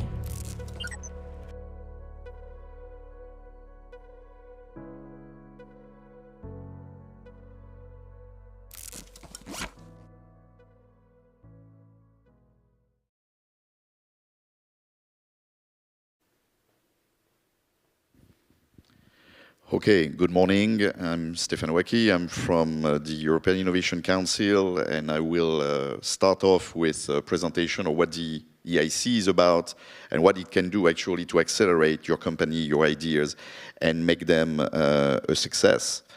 So I have a few slides to set the scene, and then I will have Christina who join me, and we'll have a bit of a chat on the issues that we are looking at right now at the level of the EIC. So why the EIC?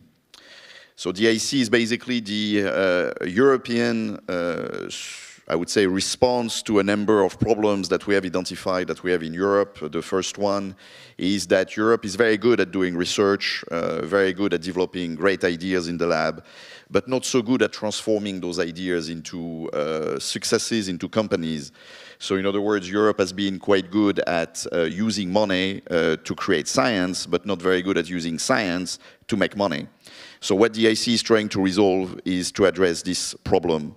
And when we have analyzed this a bit deeper, we have realized that we have two issues, more specifically the so-called two valleys of death, which is the first one from the transition from lab to enterprise, and the second one, the early scale-up process for high-risk, innovative startups. And we have developed, of course, instruments in order to address these two valleys of death.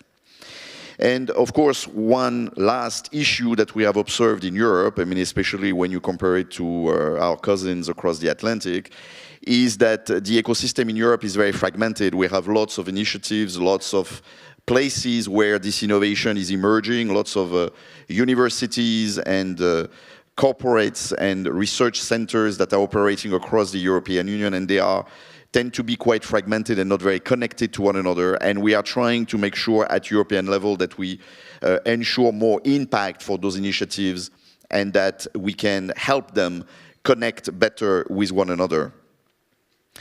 Now, when we look at where we stand, again, in comparison to our cousins across the Atlantic, obviously Europe has a problem of a gap of financing, even if, of course, the situation of the VC market has improved over the years. We still have a gap of about 4 to 5 times less money invested in VC, in venture capital in Europe when we compare it to the US, which is particularly problematic because Europe produces more startups than America, and therefore we have more difficulties to find the necessary financing available. So what did we do with all this? Well, we have developed the European Innovation Council, which is the most ambitious program so far that Europe has put in place in order to try to address those challenges. So we have 10 billion euros to spend in the years 21 to 27. We have already, of course, started last year, and you will see that we have already committed about 1 billion, a little bit more than 1 billion euros of that money already. So we will spend about 1.3, 1.4 million every year. We are covering the entire chain of innovation from the idea on a piece of paper to the moment the company is scaling up actively and commercializing already its innovation. And we are doing that also because we have decided to set up a fund, a VC fund, to actually implement those investments that we believe are essential in those high-risk innovations and high-risk startups in Europe. We are also going to have initiatives and measures to boost the ecosystem across Europe in partnership with the main actors of this ecosystem. And of course, we have started implementing it, like I said, in 2021, when 1.5 billion was already allocated. And also this year in 2022, when we have allocated 1.7 billion. And we are, of course, running calls in order to select the best proposals to allocate that money to the different initiatives. So what are the main features of the EIC? And here we have tried to focus where Europe is particularly lagging in comparison to the US, which is on breakthrough market creating deep tech type of technologies and innovations. Why those? Because of course those require more time to mature. They require more effort to get technological validation, to test and their prototypes and so on. And this is where, of course, Europe continues to have a significant edge because of the scientific underpinning of this type of innovations and technologies, but where we have difficulties to, given the risk level perceived by the market, to give them a fair chance to compete against the competitors we have around the world. We believe that most of these innovations often happen at the intersections between different sectors and domains. That's why we function mostly in what we call bottom-up way. In other words, we leave it completely open for the innovators to basically come to us without specifying different sectors for different pots of money. And we are steered by the EIC board, and Christina will join me in a minute, of leading innovators, entrepreneurs, investors, researchers, coming from experience in public authorities. And the idea here is that the EIC board is really helping us, not only telling us, well, you should be doing this, you should be doing that, but concretely telling us what we are not getting right, what we need to improve quickly, what we didn't really think about, and this actual, I would say, constant check on what we do is essential in order to make sure that what we are doing in terms of the program makes sense and actually is agile enough to follow the trends that we see appearing there, because as you will see from the discussion with Christina, the EIC board is fully, of course, involved itself in the ecosystem at the right level. We have a number of business acceleration services in order to help those young companies, those young innovators, to plug the gaps where they have those gaps. I mean, particularly finding the right financials, explaining how you manage a company properly, how to connect to investors and in what way, being able to approach large corporates to sell your innovations or find ways to integrate those innovations into processes that large corporates, for example, are running.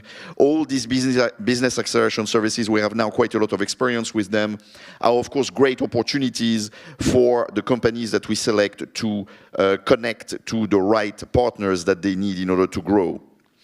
We also apply the so-called proactive management principle, which means that we'll follow the innovation, we'll follow the research, and if something is not, developing exactly well, we will reduce the funding, but we will also can actually change the content of the project in order to follow the results of that research. In other words, we have a situation when we can be very agile in the type of funding that we provide, more in link with the innovation that is being created.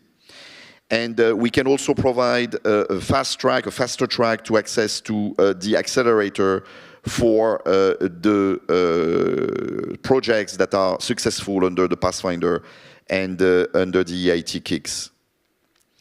So, like I said, the EIC board plays quite a key role in ensuring that the program is fit for purpose. It was appointed in November last year for a 2-year mandate. And it defines with the European Commission the strategy of the program, its annual installment, what we call work program, can provide advice on broader innovation policy.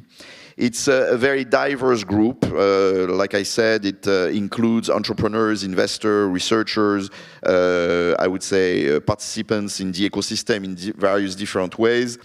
It's a gender-balanced group, and we are quite proud about that, and also very geographically balanced across the European Union, and also some associated countries to the EU, which are also eligible to support under the program. And of course, among those associated countries, there is Norway, for example, but there is also Ukraine.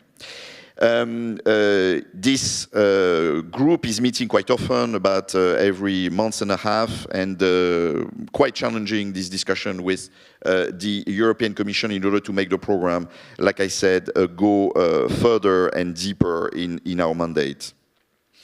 So now if we go into the actual mechanics of what we offer 3 funding instruments.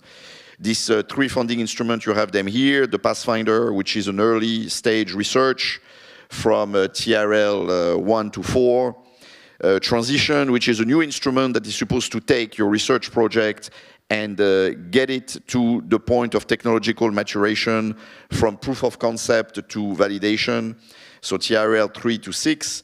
And the accelerator. So the accelerator, of course, there is aimed at startup and SMEs. It's for TRL 6 to 9, and here the main support that we envisage is blended finance with a combination of grants up to 2.5 million and equity up to 15 million euros in order to start this early scale-up. So as you can see, we have the means to develop your ideas, first at the level of research, and then to make the transition to a company, and then accelerate that company in the first early stages of the scale-up process. So now if we put a bit the spotlight on this different instrument, I will start with the Pathfinder, which is here looking at research projects that are developing breakthrough or game-changing technologies. It is, of course, again, mainly bottom-up, mainly open, even if we have defined a number of challenges for sectors that are very important, health, energy, digital technologies. It is a mainly collaborative instrument where usually partners team up 3 or more in order to bring such a new technologies to life. And we apply, of course, this mechanism of proactive management with the help of program managers, which is another important feature of the program when we have people taken from the industry and they are brought inside the walls of the EIC to help us select the best project here in the Pathfinder and make sure that there is a coherence among portfolios to do it. We also have the possibility, like I said, to be more agile with the funding and add smaller grants to enhance the results of a project if that is needed. Then the second instrument, transition. Here it is aimed at transforming research into innovation opportunities, so addressing, like I said, the first valley of death, transition from lab to enterprise. And here we are taking results that have reached the proof of concept and try to accelerate them to the level of the enterprise. It's again mainly bottom-up, but we have also identified a number of challenges, such as medtech, energy storage. And it can be single applicants or collaborations in order to allow for this transition to apply at whatever stage it is of formation. And here In the first phase, we will of course turn first to those that have reached results at the stage of the Pathfinder of the proof of concept under the European Research Council. So for these two first instruments, the support is grants with up to 2.5 to 4 million euros that can be given in support, and being given, of course, through call for proposals, and then you will see at the end of my presentation how you can access those calls. Then I will turn to the Eac Accelerator, on which I will spend a bit more time, because, of course, this is the flagship instrument that the Eac is doing. Here we support startup and SMEs to develop and scale up innovation with high risk and high impact potential. We are aiming here at those that have really the capacity to build up European, I would say, global players in breakthrough technologies, in those that will define, I would say, the landscape in these new emerging technologies of the future. It's done mostly, again, bottom-up, and it's mostly being implemented through blended finance, and I will spend a bit more time on that. So just to illustrate, in the year 2022, we have a budget of close to 1.2 billion available for the Eac Accelerator, of which it's shared equally between, more or less equally between the part that is fully open and the part that is on challenges, being, of course, focused on what we call open strategic autonomy.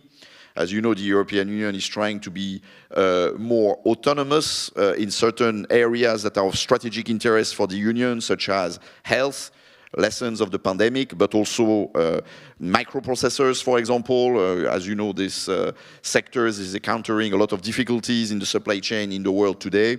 And other sectors that are important for us, such as cybersecurity and so on, to ensure that European businesses have access to these key technologies and innovations in order for them to grow in the future. We do that with cutoff. Main calls deadline are represented here, so the 23rd of March already happened, and we have already finished the evaluation of that first call last week. The second deadline is the 15th of June, and then the 5th of October. Lots of information can be accessed, of course, on the internet in order to apply. What you need to know, of course, is you apply in phases. In other words, at the beginning, you will just be asked to draft a small proposal that will be tested, and then we'll take it from there with you. So what are we looking for? We are looking for innovations that have a very strong scientific underpinning that can lead to technological breakthrough, what we call in our jargon deep tech, and where, of course, the significant funding is needed over a longer time frame because of the risk level perceived by the private investors, which often act as a kind of a deterrent for them to invest. So our approach here is to try to de-risk as much as possible this early stage of the growth of the company, and this is where we believe we can make the most impact. So now if we go into the details of what are the different options you can apply to, equity and of up to 15 million, grant up to 2.5 million. This is the main proposal we offer, the so-called Eac blended finance, but you can also apply for grant only, grant first, or equity only. So the grant component, be aware, is maximum 2.5 million. Here you will need to have 30% of the money available at your level, because we can cover only 70% of the eligible cost. So in other words, it means that about 1.1 million needs to be, you need to find them somewhere else. And usually the project will be completed in 2 years, even if the possibility of extension on the basis of actual real delays is, of course, possible. On the investment component, up to 15 million, and we can give here equity in the company, which is the overall goal, but transitorily we can, of course, have a quasi-equity instrument, which is a convertible.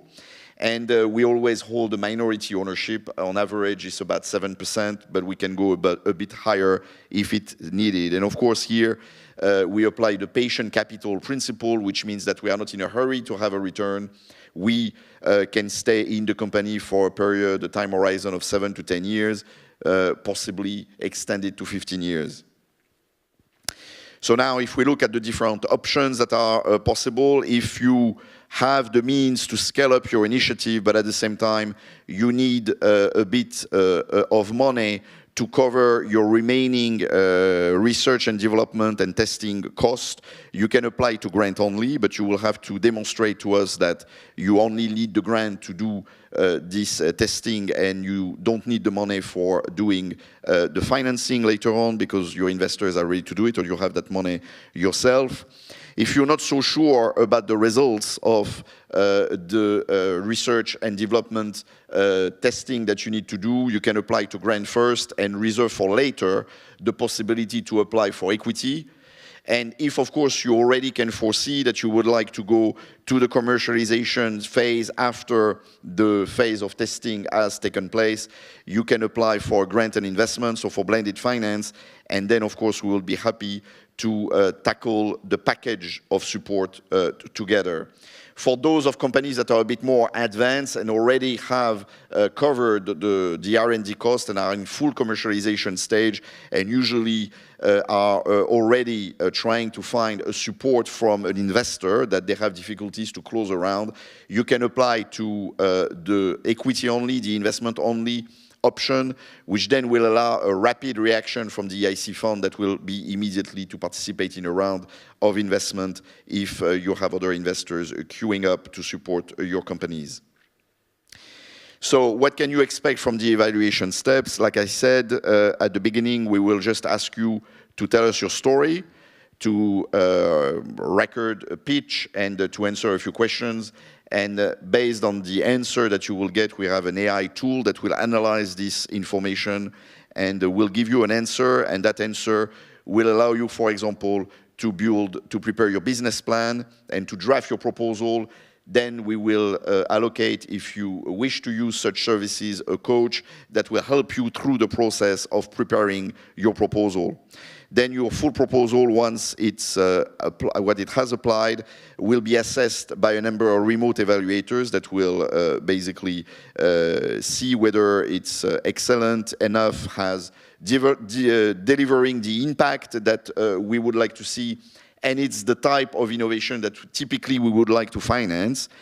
And once this has been passed, you will be invited to pitch your innovation in front of a jury where, well, very competitively, you have a number of jury members that are drawn from the world of innovation and entrepreneurship and investment, will be asking lots of questions to test whether you can be one of the graduates of the EIC.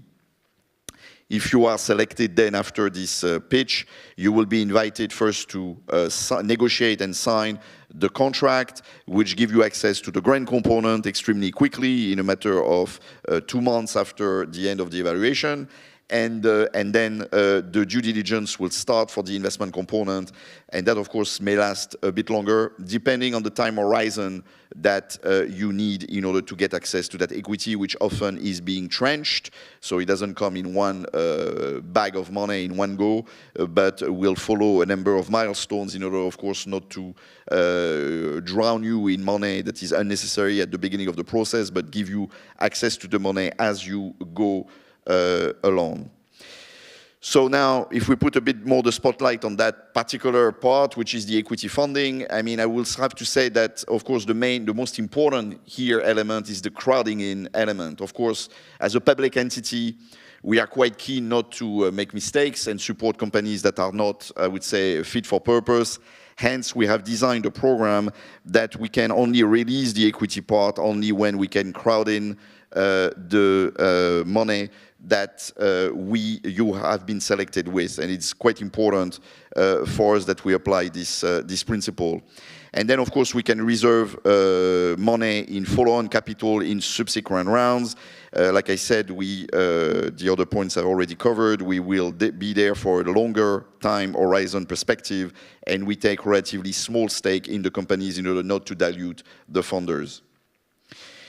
So very quickly, the fund has been now in operation for about 2 years, and we have already signed, agreed 140 deals and signed more than 80 investment agreements, which amount to more than 200 million euros of money. So we are in operation, and we are happy to look at your proposal in that context. The investment process, like I said, looks in detail at will X-ray your companies, your financials, in the process of due diligence that will be handled for us by the European Investment Bank, that will be in contact and be the leading, I would say, team that you will be dealing with. And the team will prepare the legal work when we complete the analysis in order to sign the investment agreement. Now, in order, of course, to find those co-investors, we are not going to leave you alone. We have a number of activities here that are there to help you present yourself better, to help you have access to the right networks that we have built. So we are acting at all these different levels. We include you into e-pitching events with large corporates. We also have a matchmaking platform where more than 800 investors across Europe that operate across Europe. They're not only European, but they operate across Europe, are already registered, and they are looking at the opportunities that the EIC provides for them. And we, of course, are using very much this feature in order to facilitate the contact between the beneficiaries of the EIC and the potential co-investors. You can find all this information now on this website, where you can see how to apply, and I recommend that you take a look. It's in order to prepare for it. And I will conclude before I invite Christina to join me on stage, and then we will develop some of these points. That we are also develop a number of dedicated action to support women innovators. We have a target to interview at every stage of our evaluations 40% of women-led projects. We meet the excellence criteria, of course. We have also an EIC women leadership programs that look at emerging female innovation leaders in order to provide the necessary support and access to networks in order to boost their profile. And we have an annual EIC prize for women innovator with give 3 times 100,000 euros for Women Innovator Prize and 50,000 euros for Rising Innovator Prize. And finally, the Women Tech EU 2022 program, where we foresee a grant of 75,000 euros for women-led tech startup. I will now stop there and invite Christina Riesen to join me on stage, a member of the EIC board, and we will continue carrying out that conversation on the importance, in particular, of those actions of the EIC in trying to help the emergence of strong women innovators, strong women-led CEOs in Europe. Christina. Hello, Stefan. Hello, everyone. It's such a pleasure to join you here at the Wolf Summit and to share all this insightful information about the European Innovation Council. And building up on the last slide you've shown, actually the European Women in VC just released a report, and it has an introduction also from Commissioner Maria Gabriel. I invite you to go online and check it out because, again, the numbers are chilling. 2021 has been, again, an incredible year for raising money in Europe. However, less than 2%, 1.8% to be accurate. So let us just take this in for a second. Less than 2% of the money raised last year went to all women-led startups. And you may say, oh, why is this important? Why is actually gender representation important? Well, research shows that if you have women founders, women in the executive team, companies are actually performing up to 25% better. It is also because women will want to focus on challenges that are affecting our world, our society. And they have a more sustainable way of using the money to build teams and also including as many voices as possible when developing products. So it's been an incredibly tough journey for an entrepreneur and a woman actually in Europe up to now. However, things are about to change. And when I saw the European Innovation Council program emerging, I felt actually personally, being a woman entrepreneur in Europe, I felt really like a little child on Christmas Day. Because what do you need as an entrepreneur, you know? It's been so hard, especially if you have a game-changing idea. If we talk about disruptive innovations, well, chances are investors will be very scared to back you up to start with, right? Fair enough, they want to see traction. So you struggle really to raise money. And then let's say that once you have the money, you will have other challenges as a founder. Access to potential customers, getting coaching, mentoring from the right people, experienced people. Because I think many of the entrepreneurs here know if you get the wrong investors on board, you know, if you don't get to the right people coaching and mentoring you, it just kills your company. It's how it is. So when I saw this program being launched, I really felt wow, because I truly believe Europe has everything it takes to become the leader of the next wave of innovations worldwide. We have incredible talent. It is still a lot of untapped potential out there, including women, as we've just said. And this is why I didn't hesitate, and when the call for board members was launched, I really wanted to become part of this because I believe that we have to unite forces to work together. And one thing I appreciate about the program, beyond, again, as a founder, you can imagine blended finance, having a patient investor, having access to ecosystems, is really this idea that we can work together and really make things happen.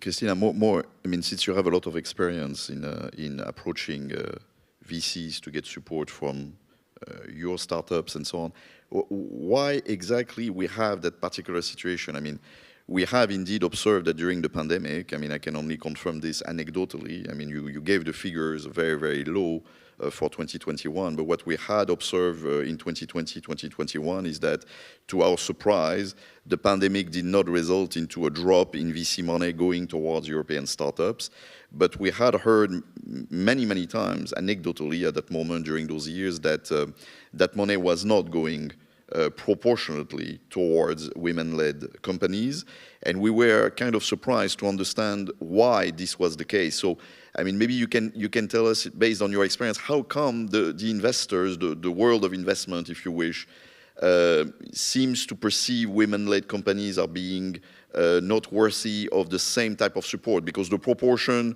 of women-led companies and startups that exist in Europe is way higher than the 1.8% that you have measured, and therefore it's around 20-25%. I think ballpark, these are the right figures, and this is what we do actually at the level of the EIC. If you look at the results of the accelerator, we always are, I would say, broadly speaking, proportionately to the proportion of women-led startups in Europe, so around that figure. But how come when we look at private investment, there is this resistance, there is this lack of trust, distrust, I would say even, towards women-led companies? From the investor side, well, to start with, it is not that we have a lot of women among VCs either. So it starts already there, right? So it's 15%, it's underrepresented. Then it has to do also with unconscious bias. and there's research backing this up, right? So if I am pitching to an investor next to a peer who happens to be a male, is maybe more assertive, is also more into the fake it till you make it mindset, chances are also, let's say, I have an accent, I was born in an Eastern European country, so my English is not flawless. Well, chances are I'm not going to be given, a chance. And there's research on this, and this is a whole topic. So I think much work needs to be made also on the VC side to overcome these biases. Then from the entrepreneur side, I would say that, it's a question of getting also the right support and also standing up as a woman. And I know that there's so many incredibly talented women, also in universities, working on really amazing research, and they have a hard time to stand up and to actually tell the world and have that confidence, that they are up to something really great, because they feel they have to first prove to the world that they have a perfect product, that it's absolutely amazing. And this is not how it works, right? So it's really about having that support system. And with the EIC, as you've seen also previously, there's a whole ecosystem of support for entrepreneurs and women entrepreneurs as well, in order to get coaching, mentoring, and first of all, it starts with that inner belief that I encourage all of you to have, that your idea is worth getting out into the world. So I personally would like to encourage all women, or becoming now women entrepreneurs in Europe, to take this first courageous step and share it. Share with the world what you're up to, and then don't be afraid to apply. Don't be afraid to get engaged in the ecosystems, because there's much support waiting for you out there. And with the right coaching, with mentoring, with also, it's a journey, it's a learning journey. So yes, inevitably you will have to fail along the way probably as well. This is what entrepreneurship is all about. But know that you don't have to reinvent the wheel either. And it starts with this first step: join the ecosystems. Start talking about your idea. Start connecting with people who believe in you. And then apply to the EIC, as you've seen. Even if it's early stage, you have the Pathfinder, then you have the transition program, and if you already are, have a validated idea, you can definitely apply for the accelerator to scale it up. And we need you. And I would really like to urge you to do this, because it is a historical moment, I would say, that we are living today. And we have this opportunity by coming together and using our talent to make sure that Europe is going to lead in innovation worldwide. Thank you, Christina. I mean, you have the details. I mean, if you have a women-led company for the accelerator, you can qualify as a women-led company if there is a woman that is either CEO, CFO, and CSO in your company. So you can look at it, and of course, we'll be very happy to look at these proposals in line with what Christina has said. So come to us, look at the opportunities that are being offered, and indeed, we have all these other measures that support, I would say, the training, the inclusion in the ecosystem of these great women innovators that are facing those difficulties, as you have mentioned. Now, Christina, you also mentioned that you're coming from an Eastern European country. I mean, we happen to be in one of them right now, sitting here, which I think has also a vibrant ecosystem emerging, lots of innovators, a lot of science-based innovations that are emerging from Poland and the countries in the region. This is why, by the way, we're here, not only because, of course, it's our job to provide opportunities for all countries of the European Union, but because also we think that there is a particular number of opportunities that are emerging from here, in particular in the deep tech area. But maybe you can explain where you believe, how come, for example, in the program today we still have an underrepresentation, of course, of these Eastern European countries in relation to the countries further to the north, the west, or even the south of Europe, and what can be done in order to motivate the innovators from the region to come and apply and try to play at that level, at that league that is European and global in order to bring their innovation to success? It has a lot to do with mindset. And, you know, being modest and not putting oneself out there. It goes back to this believing, oh, we are not good enough, which is not true. There is incredible talent in Eastern Europe. I was born in Romania, and actually I've just talked recently to one of the companies from Romania selected in the EIC, in the Accelerator, and I was just mind blown by what they are developing, and it really tackles a huge challenge for people with disabilities. And I was just touched again by how modest or how reluctant people are to put themselves out there. So I urge you to really start sharing your ideas. It is really important that you apply. It is important because like this you can also get the right support to make your startup grow and scale up faster. And it has to do with overcoming, again, that first barrier, that little voice inside your head telling you that you're not good enough, because it is not true. So when I'm talking about Europe becoming a leader in innovation worldwide, because I have a crystal ball, I would argue that a big part of the factors driving this forward are going to be women entrepreneurs, working on disruptive innovations, and startups coming out of emerging, of the widening countries in Europe. So the time is now. Yes, thank you for this, Christina. Yes, I'm a firm believer myself, since I'm traveling across the region quite intensively, trying to sell what we have to sell, the program and the opportunities it provides to the region. And I see definitely a bubbling up of initiatives, of startups, of innovations throughout the regions, and definitely we'll maybe have opportunities to travel even further afield to test those.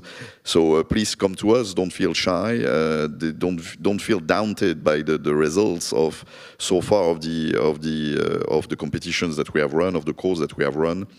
What you need to know, of course, is that there is also a support system available if you want to apply, that we have put in place here. It exists. You have people that you can contact and ask them advice about what is the best instrument for you to apply to, and that can give you, I would say, the necessary guidance in order to do that. And we know by experience that countries that have, I would say, a quite good track record in tapping the opportunities offered by the EIC have managed to use those resources very, very well for their innovators and their startuppers. So don't hesitate to use those resources, and we are, of course, always available also to try to be in listening mode and see what can be done more in order to provide access to these opportunities that we have.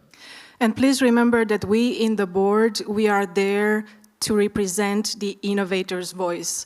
We are there giving constant feedback, sometimes also being a bit annoying, I think, because we want to improve, we want to support you in the best possible way. So don't hesitate to get in contact with us.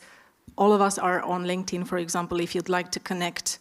So it is important. And perhaps just to finish with a small personal anecdote, because we were talking about mindset, and that particular mindset coming from Romania, also hold me back, because I had for quite a long time in my life thought that I need to prove myself, that I'm not good enough. And then I moved to Switzerland in 2000, and that really reinforced this message because, of course, you had to show your diplomas and you had to prove a certain level.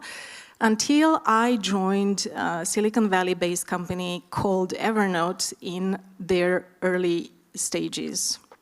And guess what? You know, I showed up, it was very early on. Back then, there were only a few people on Twitter, and somebody tweeted that they were looking for somebody in Europe. And I saw the tweet, I got in touch with them, and I said, okay, here I am. I think, you know, I'm a beta user of this platform. I love it. I think, you know, I can definitely take on this challenge. And I was expecting, again, to be showing all my diplomas, to have extensive interviews. And basically, they didn't care, you know. So it was like, okay, show us what you can do. Give us your ideas. And then basically, from one day to the other, it was welcome. As of today, you're leading global PR for Evernote Go. And that was the moment really defining for me personally, but also one of those moments that made me see to which extent I was holding myself back, right? So this is why I'm saying put yourself out there and put yourself out there in the right environments, in the environments that truly support you. And you've seen with the EIC, you have a patient investor on your side. Because chances are, if you're working on a disruptive innovation, nobody will even understand what you're talking about, right? So let alone give you money. So having smart money as a founder, having a very strong ecosystem is incredibly important. So please apply, and please keep building amazing products that contribute to making our world better. Thank you, Christina, for these words of encouragement. I mean, we have about still 9 minutes, but maybe I can see whether there are a number of questions, and maybe we can answer those questions. Yes, I see one there.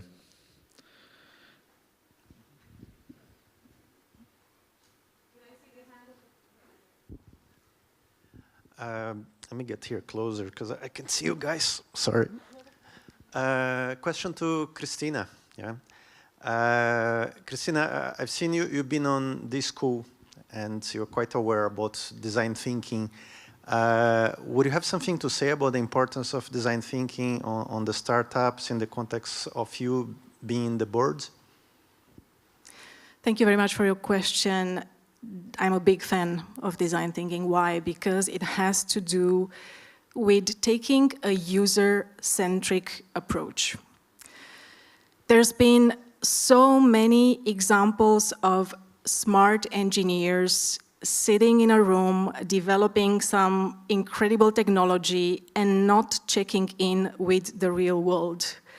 One example would be, you know, somebody would work on a very sophisticated MRI system that was supposed to be used for children in hospitals. Now, the technology was absolutely cutting edge, but it was a very scary machine.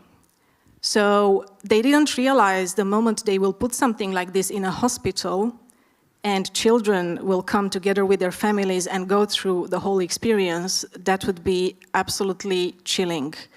And that resulted in additional costs for the hospital because you had to calm the parents, you had to take care of the children. So with design thinking, actually, somebody came in and put themselves in the shoes of children and asked that question: how might we create an enjoyable experience despite the circumstances for children who have to go through this procedure?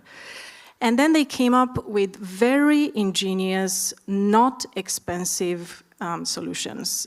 Namely, they painted the machine and it looked like you would just board a spaceship. And then they created a story around it, and they would say, okay, so now you're gonna go on a journey. So when you're in there, you don't have to move because there's, you know, first you will be taking a boat, and then there's some pirates. So if you move, they will hear you. And once you've completed the journey, then there's a treasure box, right? And only by doing that, actually, they managed to significantly reduce the costs linked to the procedure and also have happier patients and families.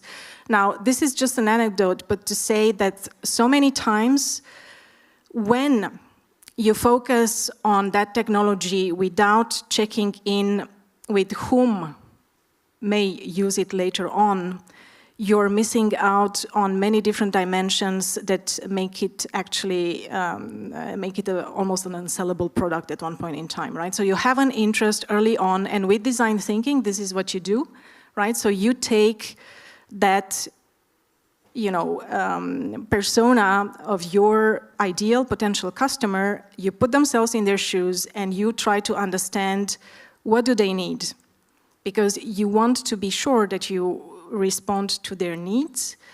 Some of them may be not even known. If you think of some, smartphones, one could argue back then, that how people would have been able to know that they need something like this. But actually, if you go deep enough, you would realize. So taking this user-centric approach is key in building products who add value to the world, but also will make your life as a founder easier when it comes to marketing, selling, because in the end, the product, if done right, is going to be your most valuable marketing tool. Thank you so much. Thank you, Christina, for sharing this. I see other questions here, maybe. Yes, one and one.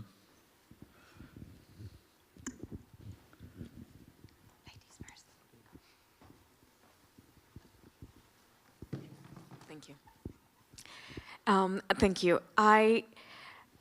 First of all, I want to say thank you, Christina, for all those very encouraging words. Me being a female founder, it's so refreshing to hear it, especially the last day after all this experience.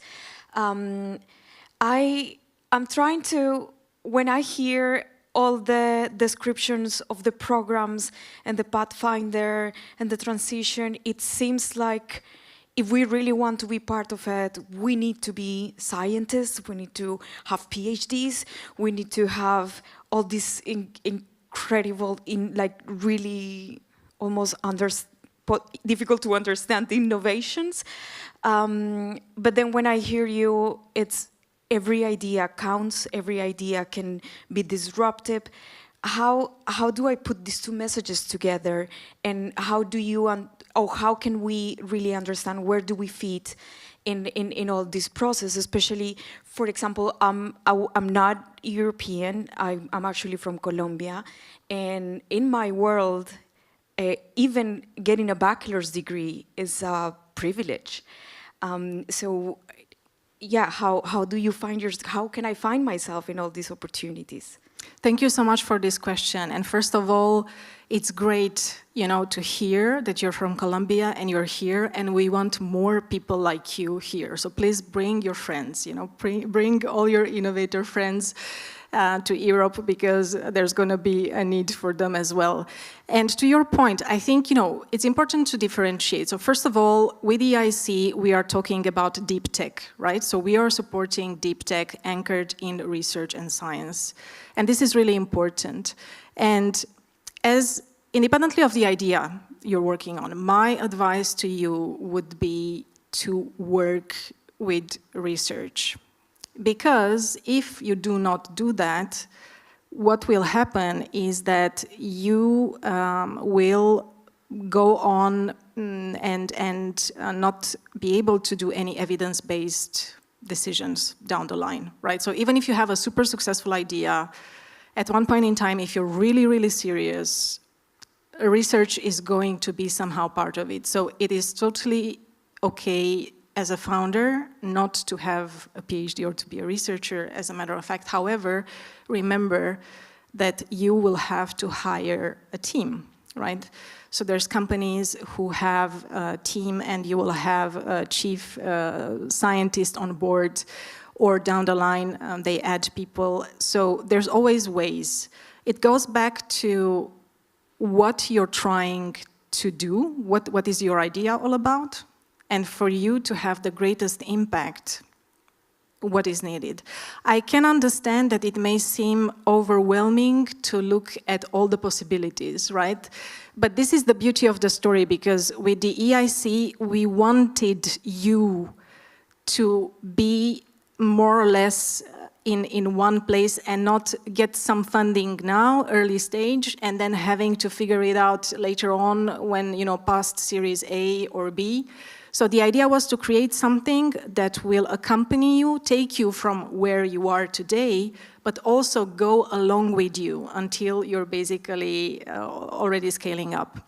So although it may take you know, some time to understand, it is pretty straightforward. You know, so there are 3 programs. Pathfinder, your technology readiness level is low. You know, it's 1 to 4. So basically, this is where it's really at the idea stage. You're trying to make sense. You're trying to understand, maybe first validate that idea. Then when the idea is validated, you go into a transition phase, because an idea is worth nothing unless you start building also a business around it, right? And chances are that, especially in early stages, the founding team may not even have that much of experience with that. So it's really important to get that support in the transition phase, because that's kind of the first valley of death, right? And then once you have validated, you have also traction from the market, then it's really about scaling up. Now, this is the second valley of death, because it is easier said than done, and money will not solve many of the problems you will be facing at that stage, right? And this is why it's important to have smart money and also the ecosystem attached to that, because then you can easily plug into networks, right? And it makes a huge difference, because founders, you know, startups are so busy building products, and it's impossible to be all over the place all the time, right? So it's really important to be in this supportive environment. So going back to your question, I would say, if you don't have a researcher in your team today, it doesn't mean that you will not or cannot add one in the future, once you have a more clear idea of where your company is going. I will definitely urge all startups to work with researchers. First of all, because we have an amazing network of researchers in Europe. And then remember, if you really want to make a difference, you need to have an evidence-based approach. And you don't have to reinvent the wheel. There's so much research pointing to interesting development directions in all areas, you know, from energy to medtech to edtech and so on. And we don't have to reinvent the wheels all the time, right? You want to build on synergies. And then if you are not born in Europe, you can be an European, you know? Nobody says that you cannot. So please stay here, bring your friends, and let's make this happen. We have one more question, but we're running out of time. So I hope maybe Yuri can approach you after the speech, okay? Okay, thank you. Thank you very much. It was great for us to share all this with you. Right, Christina, and we'll be happy to, of course, we have a stand, so we'll be happy to follow up on that if you have further questions. Thank you very much. Thank you, everyone, and then wishing you a really nice rest of the conference.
spokeswoman for Unlimited Democracy and international NGO. And last but not least, our one and only Gen Zer, leading Gen Zer at Wolf Summit and the host of today's event. So, a round of applause for Anna. Yeah. Good luck. Thank you. I'm going to take that back. Thank you, my dear. It was great. It's a great opportunity to finally sit down. Honestly, it's a rare occasion for me during those 4 days, but finally, I'm very glad. Let me just remove the mic. Maybe someone wants an extra one. Do you have one? Yeah. Okay. I'm very, very happy to see everyone and welcome you here on our How Gen Z is Changing the Workplace panel. We kind of wanted to go a bit deeper and to explore all of the topics. And I think I've got quite a bunch of people here who are extremely intelligent and very diverse. Let's start with a round of introductions. Ada, please. Hello, everyone. So I'm Ada. I'm still a student. I'm doing my master's right now. I hope I will finish it because I'm speaking right now at a conference, and perhaps I should write my thesis. And I'm a CEO and co-founder of IT Girls Foundation. And just like in few words, we are encouraging kids to go into technology. Thank you. Adesio, maybe you next. Hello, everyone. My name is Adesio Santana. I'm originally from Brazil, and I'm living here in Poland for more than 10 years already. In the meantime, I've been working for companies like Hewlett-Packard, Credit Suisse, IBM, DXC Technology, and EY. I'm a former TEDx organizer, and it's a great pleasure to be here with all of you. It's a great honor for us, honestly. Such a broad portfolio. Cannot wait to hear your, your parts. And Arina, please. Thank you so much for the invitation. My name is Arina Jena. I am activist and spokeswoman to NGO Unlimited Democracy. I would like also to say thank you to all Polish people, to Polish nation, what are they doing to Ukraine right now and how they support us. Originally, I am from Ukraine, but last 2 years of my life, I live in Austria. Thank you so much, guys, for supporting us. This is vitally for us right now. We will never forget this. And of course, thank you to all the allies who support in Ukraine. Thank you so much. Thank you indeed. Maybe a round of applause for Polish people and for Europe at all. A great pleasure and also a big honor for us to be considered a brotherly nation, right, with Polish people. That's something that we would never forget. Maybe let's stick to the topic of Ukraine just a little bit.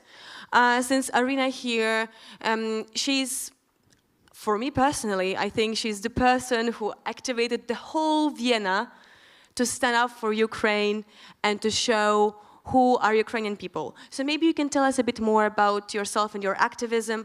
Maybe what are the people involved there? Any change in generations, only young people or everyone else?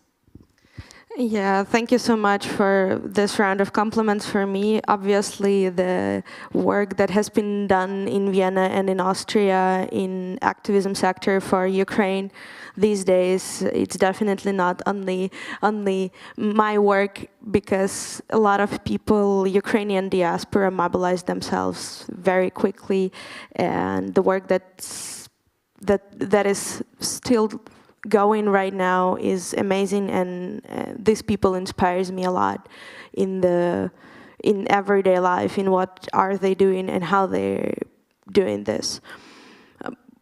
About my activism, I guess, like 3.5 months ago, 4 months ago, I could never imagine that activism is gonna be my whole life, almost 24 hours per day, 7 times a week. I could never imagine that I'm gonna join a big volunteering movement, a big activism movement.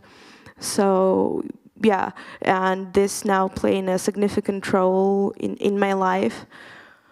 I would like also to say that my example of activism was not because I was always planning that my life has to be changed with activism, I have to change this world or some kind of this stuff.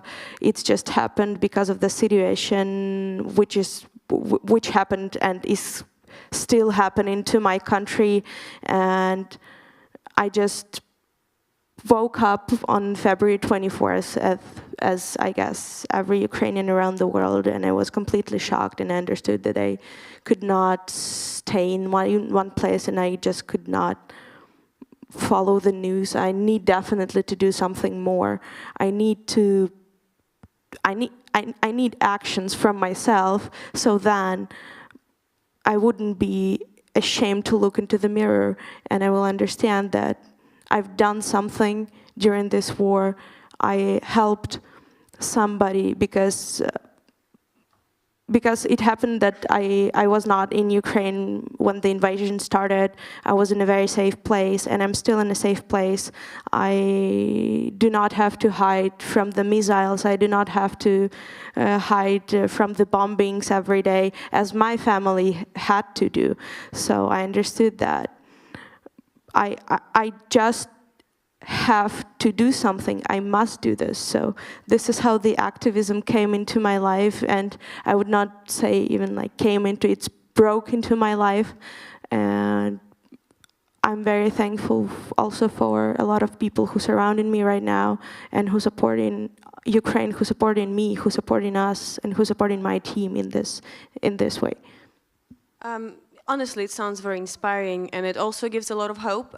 Probably most of my team know already, but during the invasion I was in Kiev, so for me the opportunity to see that people are actually talking about it, and it's not something that happened just to me in my apartment building, it was very, very important. But I also feel like it could have blossomed the inspiration and the motivation for others also to join in with the with the way in the news.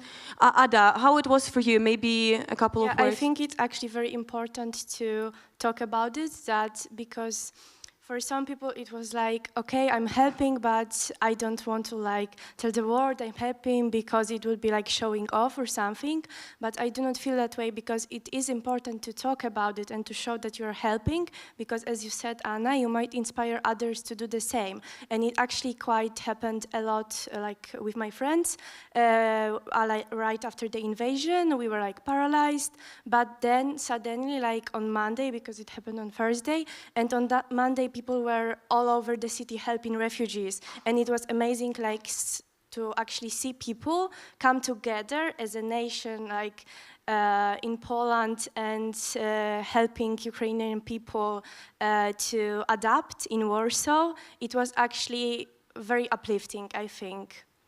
I guess during this panel we will touch upon the differences between the generations, but what startled me when I was volunteering is how you said the unity, right, of the whole nation and all of the... It was amazing, actually, and I think it gave me also power, like, to do more, and I wanted to get involved, and I went actually to the shelter, and it was very hard, like, you know, to talk to all the people because they were terrified, but actually, like, my friends followed, not only me, because I got inspired by my friend also, so I think it's very important to talk about it, and thank you, Arina, for, like, sharing your story also. Thank you. Thank you so much for support, and again, thank you for all the allies who support Ukraine in this awful time, but Ukraine will prevail, and then we're going to throw a huge party for our victory. Strongly believe in that. And if I can add one thing, this is something that it's spanning across different generations. So, for example, Zelensky is from the same generation I am. But it's really inspiring also to see how the youngest generation is bringing awareness to the rest of the world, because they are technology savvy, they believe in a different sense of purpose, other generations. So it's so important, this is what you're doing, and I really hope that the table will be turned pretty soon. Yeah, thank you so much again. And I would like to add also some words about differences of generation probably in what are we doing right now. Yes, Zelensky, he's from Gen X. I am from Gen Z. But I would like also not to separate people to generations right now and to give a few examples. So for example, in 2013 in Ukraine, when the Euromaidan started and when the Revolution of Dignity started, the first people who went outside to the streets and who organized the first protest, it was younger generation, it was students as well as me. So I would like, my point, which I would like to say, and what I guess which is really important, that young generation and young people and their voice is very important because it could change a lot, definitely. And we have a lot of examples, not only in Ukraine, but in the world history, when younger generations were protesting and they made actual changes in the world, and they started to do actual changes much earlier and before than the governments and world greatest powers started. So yes, I guess kudos to the all younger generations, and yeah. It makes me wonder, but did we raise ourselves to be this way? Or did we have someone previously before us to put on some values in our heads, the ones that, you know, they felt like are the right choices? Is it the trauma of our upbringing that made us this way?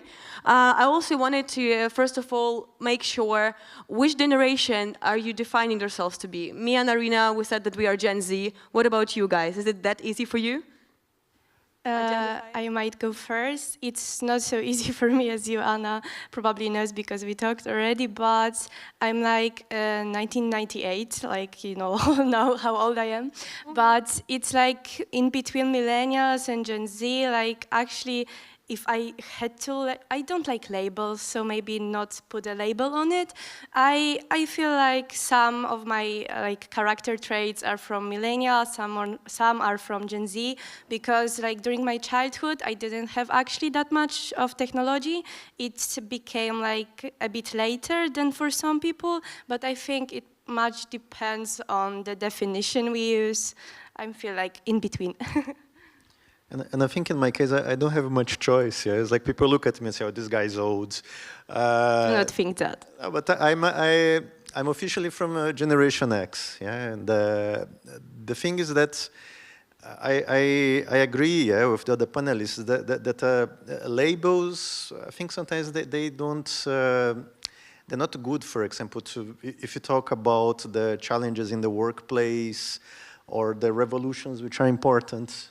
Currently, I think there's, if I think about myself, I think my upbringing, I had a mom which was crazy, and I think she put a lot of things in my head, like for example the things about being always inquisitive and never get the kind of first answer for granted. So yeah. Part of my family, even they being from a different generation, I think I kind of incorporate things from the people that came before me, but I'm learning so much. I had the opportunity of working in different companies and learning with people that are younger than me, and I'm learning a lot. Yeah.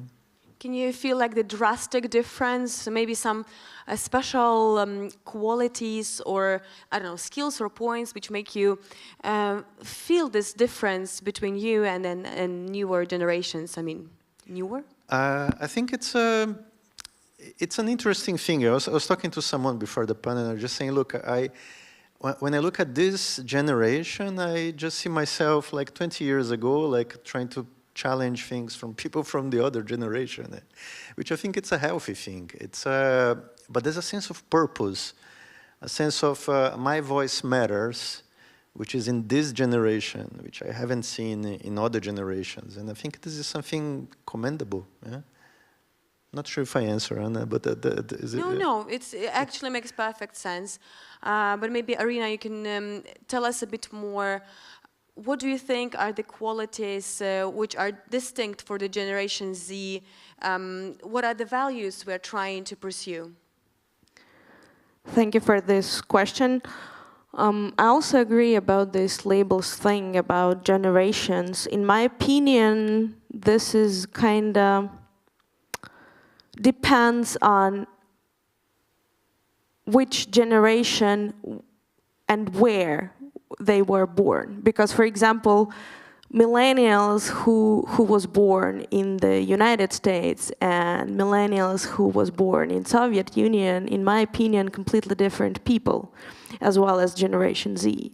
Because still, let's say that I'm early Gen Z, but I'm pretty sure that like this technology impact came into my life a bit later than for the people from the Western countries. So yeah, in my opinion, I guess it's also it's a thin ice, is if we can say this way, because like it's very personally, and it really depends on the conditions where people were raised in when they were born, and yeah, this is my opinion on this question. So if I were to build up on that, so what are, let's say, your core values? What do you feel is the most important thing when you, for example, are applying for a job or making some tough decisions? I guess I also, my biggest instrument wouldn't be that like, yo guys, I'm Gen Z, so yeah, give me a job for diversity. Yeah, I guess that all the spheres where Gen Z would like to apply for jobs right now are very competitive, and you have to be the best of the best to get the job that you like. And yeah, in my opinion, I guess I would say that I don't know, because it's always hard to talk about yourself from the side, but probably, first of all, I will work on my CV and will work on my background then to show the people who I apply to. So I deserve this job, and yeah, I'm worth it. So if I were to put it like maybe in some shape, I would say the value would be like to be able to express yourself without putting yourself in some boundaries, right? Something like that to fit the job. Definitely, and the thing that I like right now in the modern world, that there is no borders. Like, people can move all around the world and applying for a job all around the world and working in the spheres that they like also in almost every country in the world. And yeah, I guess it makes me, it also inspires me a lot. And I guess that Gen Z in this case can change a lot of in the world, as well as we said already, that I do very agree with the statement that Gen Z voice is louder than previous generations, and we're ready to say like straightforward what do we think, and I guess it's beautiful. I completely agree. Ada, maybe you have some observations on the differences between the Gen Z and other, or maybe a bit more on the values? Sure. I think like each generation is a bit different. I think that's quite obvious. And obviously, as Adesi has said, like we learn from our parents and watching them and growing up. And sometimes we want to be like them, sometimes we don't. But it all comes together. And I think like what is very specific about Generation Z, we are looking for jobs that we will be able to, like, the values of the company will go good with our values, and it won't be just empty words like, you know, the company is this and that, but then you come to the company and it's like you see there's nothing happening like that. I think that's not a good way to go for a company, because me personally, I value authenticity, and well, I like when the company puts like some action behind their words, so it's not just empty words. Yeah. That sounds very, very great, and I also thought that maybe that is the reason we have so many volunteers in the Gen Z. I mean, obviously, especially during this tough time, everyone is volunteering, and that's a tremendous help. But I remember that we mentioned when we were talking with you earlier that you have had a research or read research about the percentage of volunteers. Maybe you can tell us about that. It was very actually, it wasn't about like percentage of volunteers. I actually know this number too. It's like 73%. Deloitte has done some research on that, and 73% of Generation Z says that activism is very important to them and would like to volunteer in some non-government organizations. And we actually, in our foundation, we do have a lot of volunteers that would like to do some jobs and help encourage the kids. And I actually love their passion, that they do want to help. But also, I know what Anna, what you wanted me to talk about now. I remember that I have read research which struck me greatly, because it said that every third, like 30% of Generation Z, would rather not work than work for a company that is not well fitted with their values.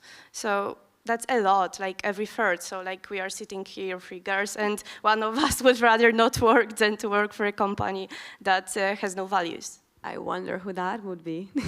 No, but I got some story to tell you. It's like I was working once for a Swiss bank, and the CEO, he went to tribunal. He had the charges for evading taxes from the private banking customers, and he was convicted guilty. Yeah? And then I remember I came back home and I just look at my son and say, he was asking, so Dad, how was it work? And I say, oh, great, Dad is working for criminals now.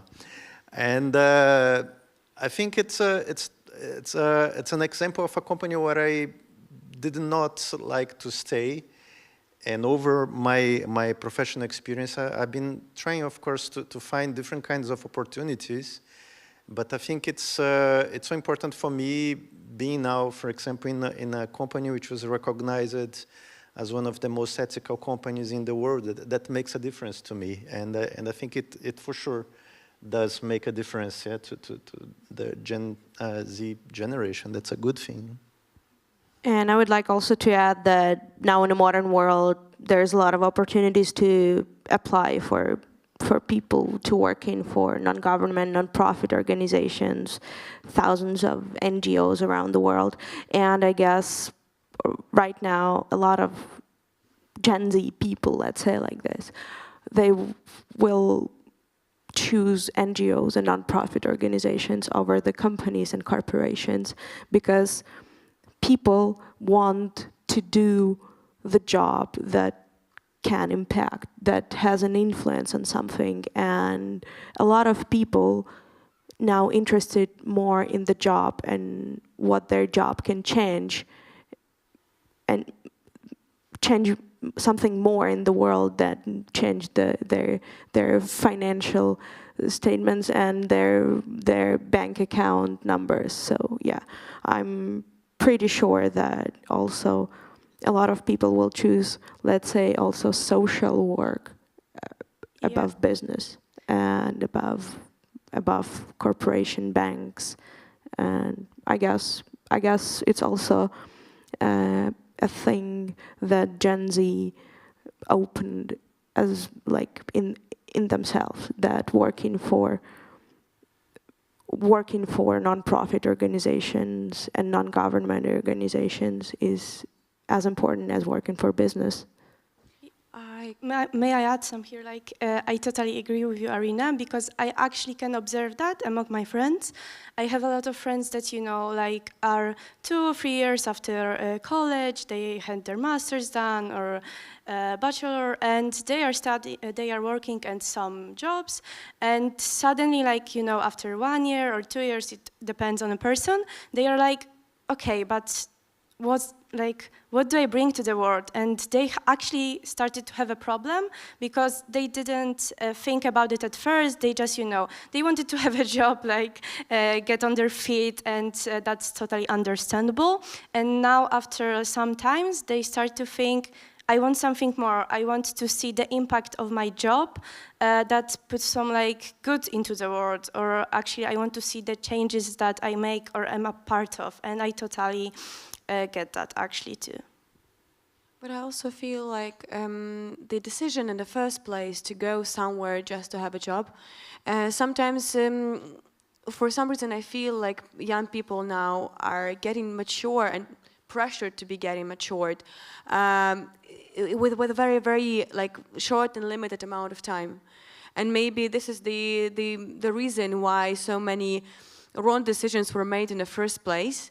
But I also was thinking that when you are finally recognizing that you wanted to impact the world and have some value in the job you're doing, it can also be used against you sometimes. Because, right, there are a lot of companies who are, for example, now greenwashing. And is there any way, maybe Edessa, you as one of the most experienced people here, can tell us a bit more? You have a lot of experience with corporations. How do you feel? Are they actually aligning with the nowadays values, or are they just pretending? And how do we know? I think first of all, it's an important thing to don't fall into that pitfall of generalizations, right? That not all big corporations are evil, or not necessarily they're just looking for profit. Because, okay, let's look at what's happening here on the Wolf Summit, right? So like to VCs, like entrepreneurs, investors, that's a very healthy thing. There are companies which they have in their DNA from the start. They are committed with diversity, with inclusion, with equity. They sponsor, they try to reduce the gender gap. They want women to be more empowered. They work with foreigners. They work with groups with disabilities, LGBT plus. I've been working in companies which are like that. And even like in the example which I mentioned to you, yeah, we had a good amount of volunteers, for example, that have been going out there to plant trees or to paint walls on an institution for children. There was always a big level of commitment from that companies to give back. I heard, of course, about other companies in which that kind of mentality wasn't so ingrained. And I think if the question is if there is sometimes just talk about bringing a positive impact to the world from some companies, I would say yes. Yeah, I haven't been in any of them yet. Good. But I think it's the importance is that this creates a kind of benchmark. That even when you look at entrepreneurs and, for example, the things that they address, like, for example, IT girls, it's a great example, right, to how can we empower women, right? Or the work which Arina is doing on her NGO, right, which is let's have a free country and tell to the world the things which are happening now, which are not okay, yeah? This is a big movement that we have around the world, and I think again Gen Z is leading that kind of conversation. Yeah? You just think, you know, in 20 years from now, all Gen Z will be in leading positions. Some of them are already, right? If you start to look, but at least while looking at corporations, that's where they're going to be. Yeah. Yeah. Go ahead. Yeah, for sure. Like, let's not generalize this. I actually also work for a corporation. For 3 years I have been. I like my job. And there are some very good companies that have great values and actually do nice initiatives. And also the war has shown us this, because a lot of companies actually gave their employees like few days in a month off for volunteering work, and they were paid. So that's actually a very nice initiative also. And I know that all of my friends use them, and I think that's one of the good things that companies can do and make change, actually, because they enabling their employees to do so. They are actually also empowering people to go and volunteer. I would like also to add that, yeah, let's not here demonize all the companies and corporations and say that only bad guys works for big companies, big corporations, because in activism, in like last 3 months, what am I doing? I've met a lot of people from a lot of different big companies who came to us and said that, yeah, we're a big company and we have a possibility to help you, to support you financially, to support you and buy you medicines, and you will send it as a humanitarian aid to Ukraine. So please give us a list of medications that we have to buy, or please give us a list of I don't know, baby food that we can provide to Ukrainian children. So yeah, let's not demonize a lot of good companies and corporations who support people and who provide a good and great job in the world. And they actually have resources and manpower to do that. In IT Girls, we work with a lot of organizations, and without them, we wouldn't be able to perform our workshops with kids. So like the corporations are needed, and they can actually make a change in the world. So, and I think Gen Z, it's not like we only want and as a generation to work for non-profit organizations or stuff like that. We just want to have a job that we feel we are valued in, and the company has also some like nice values that we agree with. But what are we seeking for? Is it only our values being recognized to sustain the diversity? What about maybe the financial aspect? Do you feel like it also has a big grip on us, or it's a bit different comparing to other generations? Ada, maybe you wanted to say something? I think like financial stabilization is very important. Like I like to earn money and have like, you know, I get a great energy from the workshops with the kids and stuff like that, but I always say, I can't put energy into like, you know, I can't eat it. So I need some money like to live and to pay my checks and stuff like that. It's not like the most important value for me, but it like, I can't lie, it plays a big role in it. Definitely, for sure. I wanted also to ask you at SEO if you had any chances to see the differences in reacting and perceiving the job in Gen Z working with you. What I meant with that question is, for example, when I'm communicating with my team and I'm doing some tasks, if I don't get an immediate response that everything was done okay, or not okay, I will be panicking inside. I want to be able to continue on with the work. One of the panelists yesterday mentioned that it's probably because all of us are addicted to social media. So you put an image on Instagram, and you receive a like, and you're like, okay, I did a great job. So I probably need this kind of validation during any job I'm doing. Have you ever seen or observed this kind of little quirks which are not typical for maybe, let's say, someone from older generations? I think there's one thing about Gen Z. Let's not talk just about good things. Yeah? It's a generation which is dopamine addicted. Yeah? You need to see the number of likes that you have on Instagram, and if you have one day where nobody liked any of your posts, is a disaster. And I think that's maybe an overgeneralization, right? Not everybody's like that. But I think people need to be recognized. Yeah? Like that's something which is always out there in a way or another, right?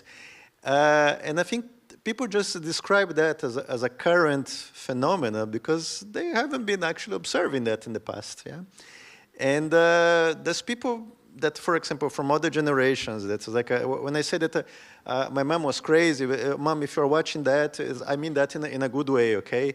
It's, that means people that they were born in a different year, but they have some kind of drive and attitudes of younger generations, yeah?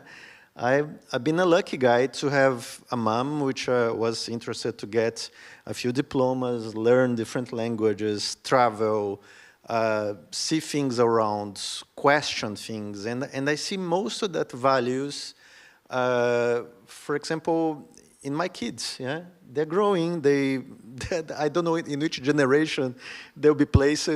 I think the next one is alpha, but I don't know how far. We are running out of letters, right? So it's like, but it's again, yeah? It's like, if the question is if I can recognize some of the trends on Gen Z, I can tell from my experiences working with younger people, yeah, which has been probably always, yeah. There's always like when you go, I mean, I've had the opportunity of joining different companies over time, yeah. And when you join the company, there's this moment when you go there and you see the people which are there like working for 30 years already, and they look at you, give you a tap on the shoulder, and say, "You're the new guy here, just start, you know nothing. I'm going to tell you all the stuff that you need to know." I'm just like, okay, pops, thanks for the advice, I'll go the other way, yeah? And then you look at people which are younger than you that they actually do exactly the same thing with you. And that's when you realize that you belong to a different kind of reality and you must really adapt fast, yeah? And I got a great example coming from IBM. Yeah, it's like we've managed to put together a mindfulness community, and it became a big hit. And then at a certain point, I just remember so, but what the hell is mindfulness, and how can that bring anything good to the company? And it was also part of the values of the people which I have been working with. Yeah, that they were saying, look, there are things out there, yeah, which maybe not everyone would agree that are beneficial in a workplace, but we think it's really important. So what's your take on that? I say, I'm all for it. Yeah? And I think that's maybe the thing across, it doesn't really matter, across generations, across men and women, across people from different countries, which is about collaboration. And that's, I think, the beauty about this Gen Z generation, yeah? That they are bloody stubborn. They deserve attention. They deserve to have a voice to be heard. And actually, this is something that everybody's looking for, right? Regardless of the generation or on which